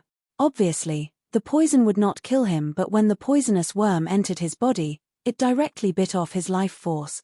This scene was so terrifying that it made her hair stand on end. She hurriedly checked her body to see if there were any terrifying worms on it. At this moment, a cold glint suddenly pierced towards her. Gong Yimo was stunned by the scene in front of her, and by the time she realized that someone was sneak attacking her, it was already too late. She was about to be stabbed. Gong Yimo subconsciously hugged her stomach. But at the next second, Scarface was sent flying, and coincidentally, he fell into the water flow and it was unknown if he was dead or alive. Gong Yimo fell into a warm embrace and her originally tightly shut eyes secretly opened up and saw Gong Dai's face, which was so black that it was almost emitting smoke. She had a shock. Her heart started to pound uncontrollably. Gong Dai. She suddenly thought that Gong Dai must have chased after the poisonous worm and his face was so black. Could it be that he was poisoned? Did you get bitten by the worm? Don't scare me. Gong Yimo grabbed onto Gong Dai's arm tightly as her face was filled with anxiety. The shock caused by Snow's death had not dissipated and her eyes were filled with fear. Gong Dai's face turned even darker.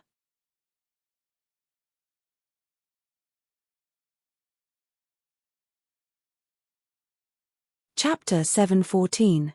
When Gong Yimo saw that Gong Dai was not replying, she realized that something was wrong. However, it was too late when she wanted to run away. This was because Gong Dai had already grabbed her hand tightly. When he saw the wound on Gong Yimo's hand, his pupils constricted.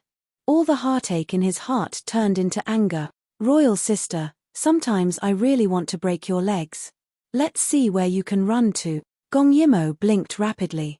Gong Dai's gaze made her feel uneasy. She retracted her hand. I didn't do it on purpose. It was an emergency. Sai Wuyen, Sai Wuyen? Gong Dai grabbed her hand and pulled. This allowed Gong Yimo to lean closer to his chest. This also allowed her to feel Gong Dai's anger even more. No one is worth you risking your life for. No one is worth it. That thick chill made Gong Yimo unable to move. She no longer had the domineering aura from before. Her body was tense as if she was going to explode at any moment. You can't do it either. I can't do it either. Gong Dai finally hugged her. He closed his eyes in pain. However, Gong Yimo's head was pressed against his shoulder, so she did not see it. If I fall into a trap, I can only say that I'm useless. Even if I die, I won't regret it. You're not allowed to save me. Gong Yimo felt his body stiffen. She knew that she had really scared him this time. I'm sorry. I won't do it again. Can you forgive me? But in her heart, she was thinking that if such a day really came, even if she had to die, she would do it for him. Perhaps this was the same reason why he didn't want her to save him even if he died. If such a day really came, they both hoped that the other could live well. However, how could they live well without each other? At this moment, Sai Wuyen had also caught up. Along the way, he was completely stunned by Gong Dai. The poisonous insects along the way were all crush. They were really crush. Anyway, he had not seen a single living insect along the way. Instead, he was disgusted by the insect corpses. It seemed that Gong Dai had vented all his anger on these insects. What a pity. If only there were a few left for him to test for poison. Finally, he saw the man and woman leaning against each other. His heart was instantly filled with mixed feelings. He could not describe what he was feeling. It was a little painful, but also a little gratified. In the end, all the discomfort turned into a bitter smile. Perhaps only a man like Gong Dai was suitable for a troublemaker like Mo. Most men would be good if they did not drag her down. How could they protect her and share her burdens? Therefore, he did not step forward. Instead, he looked at the couple through the flowing water and waited silently. Gong Yimo was a little tired and almost fell asleep on Gong Ju's body. Then she suddenly thought of something and excitedly said, Gong Ju, you killed that mare. Just now, she saw Scarface fall into the water. She did not know if he was dead or alive. Gong Dai hugged her for a while. His mood was finally not as agitated as before. However, his face was still cold. I hit him on the left side of his chest. He added, I used 80% of my strength. Gong Yimo was relieved. 80% of Gong Dai's strength was enough to shatter Scarface's heart. If he was washed into the undercurrent, there were many submerged reefs. He would definitely die. Then, Gong Yimo said excitedly, Gong Dai, I found the antidote. Gong Dai was stunned. Then, he was ecstatic. He grabbed her arm with some force. Where is it? Gong Yimo still had some lingering fear when she thought of the previous scene. She pointed at Snow's corpse and said, during the fight, I accidentally bit him. After swallowing a mouthful of his blood, it temporarily suppressed the holy stone's sound infection. He had taken the antidote. Therefore, his blood contains the antidote. Gong Dai frowned when he heard that. His face darkened again. He could not imagine what kind of crisis the royal sister had to bite the enemy to escape. Seeing that Gong Dai was about to get angry again, Gong Yimo reacted quickly and said, "But he's dead. I don't know if his blood can still be used after he's dead." Gong Dai looked at her deeply. Finally, he let her go temporarily. He planned to go to Snow's side to take a look. Gong Yimo reminded him softly, "Be careful. There are worms in his body. It's very scary." Gong Dai nodded. He felt something and suddenly turned in Sai Wuyen's direction. Gong Yimo then realized that Sai Wuyen was also there. She was instantly embarrassed. However, this was not the time to be shy. She quickly said, "Sai Wuyen, are you okay? That's great. Come and take a look at his corpse. See if it's useful." Sai Wuyen nodded and walked over. When it came to serious matters, Sai Wuyen was still very serious. He and Gong Dai approached Snow. Then, Sai Wuyen said softly, "Can you force the poisonous worms out of his body?" Gong Dai looked at him. "Step back." Sai Wuyen stepped back. Under the light of the torch, the meridians in Snow's body bulged. It was extremely terrifying. After Sai Wuyen stepped back a little, Gong Dai narrowed his eyes. After his inner strength materialized, he directly lifted Snow's body into the air. That invisible inner strength began to move up from Snow's feet. Soon, Snow's abdomen bulged a few times. It was forced up by this terrifying force and finally drilled out of his mouth. Not just one, but 3. Gong Yimo saw this scene and felt her scalp go numb again. The 3 worms were covered in blood. They wanted to run away as soon as they came out, but they were directly crushed by Gong Dai. Blood splattered everywhere, but it did not even stain Gong Dai's clothes. Gong Yimo could not help but sigh at the difference between the 6th and 8th tier. But she also had worries in her heart, but she did not voice them out. Wind and nature was an extremely profound cultivation technique. Other than requiring the cultivator's talent and perseverance, it also required the cultivator's state of mind and many other elements. Gong Dai had started cultivating at the age of 6, and now he had reached the 8th tier of wind and nature at the age of 18. As for her, she had only reached the 6th tier after a lifetime of experience. This was not because the difference in talent was too great, but because Gong Dai had taken a shortcut. Gong Yimo heard from Lo Chi that Gong Dai had almost gone berserk and was forced to stop. Only then did he have his current strength. He was like an inflated balloon, not stable at all. If nothing happened in these 2 years, Gong Dai could slowly build up his foundation and fill in the gaps between the 7th and 8th tiers. There would not be any problems. She was just afraid that something unexpected would happen and cause his inflated strength to collapse. Seeing that the worms had been killed, Sai Wuyen did not say anything. He took a step forward and held onto Snow's body. But in the end, he shook his head. That worm just now was one of the most prolific venomous worms. Now that the body is already filled with its venomous eggs, and with the venom of this worm, I'm afraid his blood cannot be used.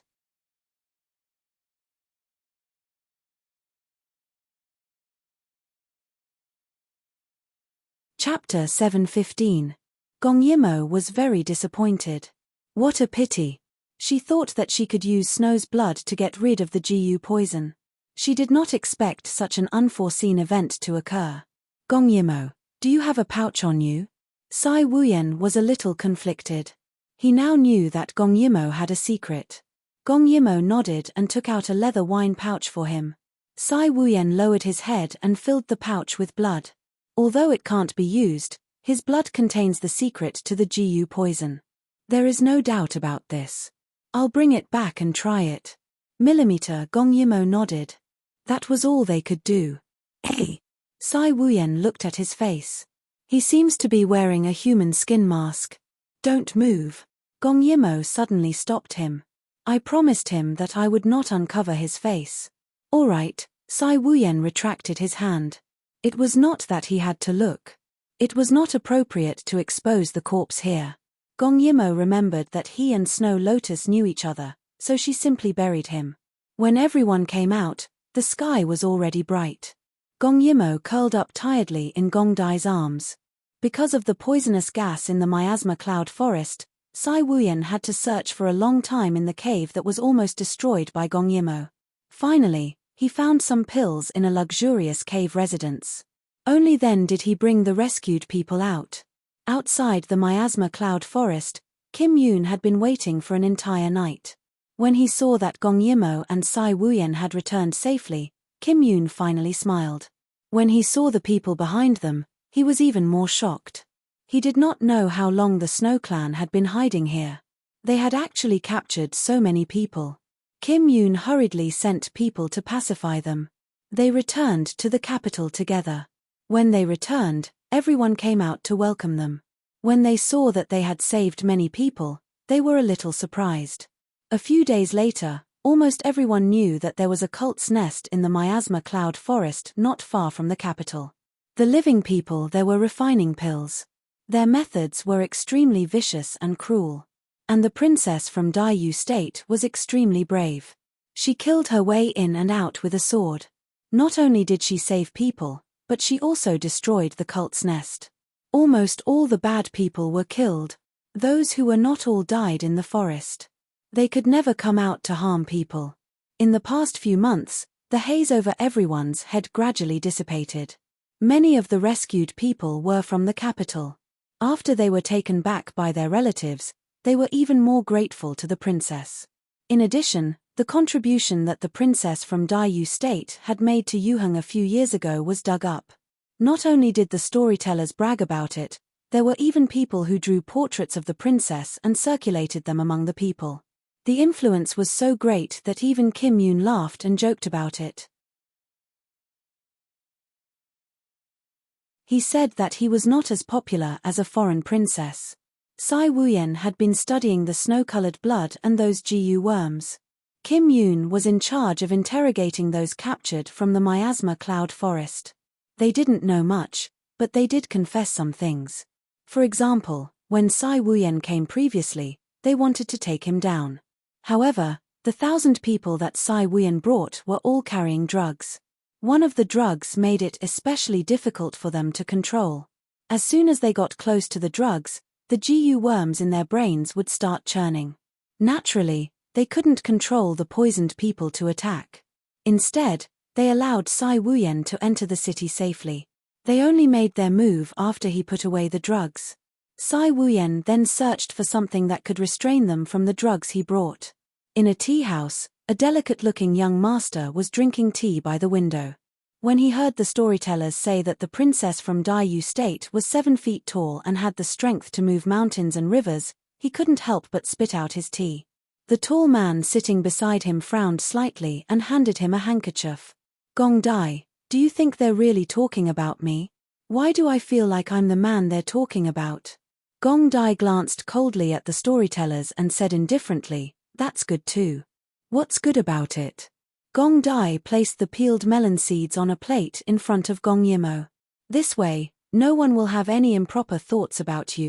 At this moment, a scholar beside him suddenly said, although such an amazing woman can't be kept in the inner room, she can be kept in the outer room. Another scholar nodded as he drank his tea. If the princess is really like what this man said, she must be unmarried. I heard that she's almost 19 years old and is still unmarried. Doesn't that mean we still have a chance to take the princess? After all, there aren't many people who can appreciate the princess's inner qualities. Gong Yimo giggled and pressed Gong Dai's hand to calm him down. Gong Dai, do you admire my outer appearance, or my inner qualities? Gong Dai's cold air was pressed down by her soft little hand, and he said helplessly, Royal sister, you're being naughty again. Say it. Gong Yimo put one hand on the table and smiled brightly. Do you like my face, or do you like my personality? Gong Dai narrowed his eyes, and his tall body suddenly moved closer as he said softly, don't worry. Even if you're really 7 feet tall, have the strength to move mountains and rivers, and can keep a house in check, I'll still like you. Gong Yimo blushed secretly. Gong Dai started to talk about business again. Xuelian is coming. Why didn't you wait in the palace? Why did you run out in such a hurry? Gong Yimo saw that he was serious. She glared at him, but her expression gradually sank. We only knew that mother was coming these 2 days. But when we were in the cave, that Scarface asked me to say hello to my mother, which means they already knew. So I was a little worried. Gong Dai lowered his eyelids, thinking about it in his heart. Gong Yimo continued. Also, of the 3 antidotes, 1 is missing, and the other 2 were eaten by Shuolian and Shuesa. Their blood may be able to cure the Jiu poison, but Shuesa is dead, and only Shuolian is left. She frowned. It's fine if those crazy people don't know that their blood has the effect of curing the poison, but if they know, won't Shuolian be in danger? Gong Dai patted her bandaged hand to comfort her. It's okay. When she comes, let her accompany you until you give birth. After everything is settled, let her leave. It seems like that's the only way, Gong Yimo sighed, but then she heard people whispering to each other. Look, those 2 men are holding hands. When Gong Yimo heard this, she quickly wanted to withdraw her hand. Gong Dai smiled and leaned forward to whisper more intimately into her ear. His special hoarse voice made Gong Yimo blush again. You're cuter when you're shy. Gong Yimo glared at him and pushed him away a little. You mean there are times when I'm not cute? Yes, when you run around. Gong Yimo puffed up her cheeks and said angrily, then when am I cutest? Gong Dai blinked. When that exquisite face showed a little smile, the entire second floor seemed to be silent for a moment. The cutest time is naturally in bed. You're tuning in to the Dreamy Chapters YouTube channel. We're so grateful for your support, and don't forget to subscribe to join us on this incredible journey through captivating stories. Your generosity through donations truly makes a world of difference, as it's the primary source of revenue that allows me to expand and enhance this channel for you. Thank you from the bottom of my heart for being a part of this adventure.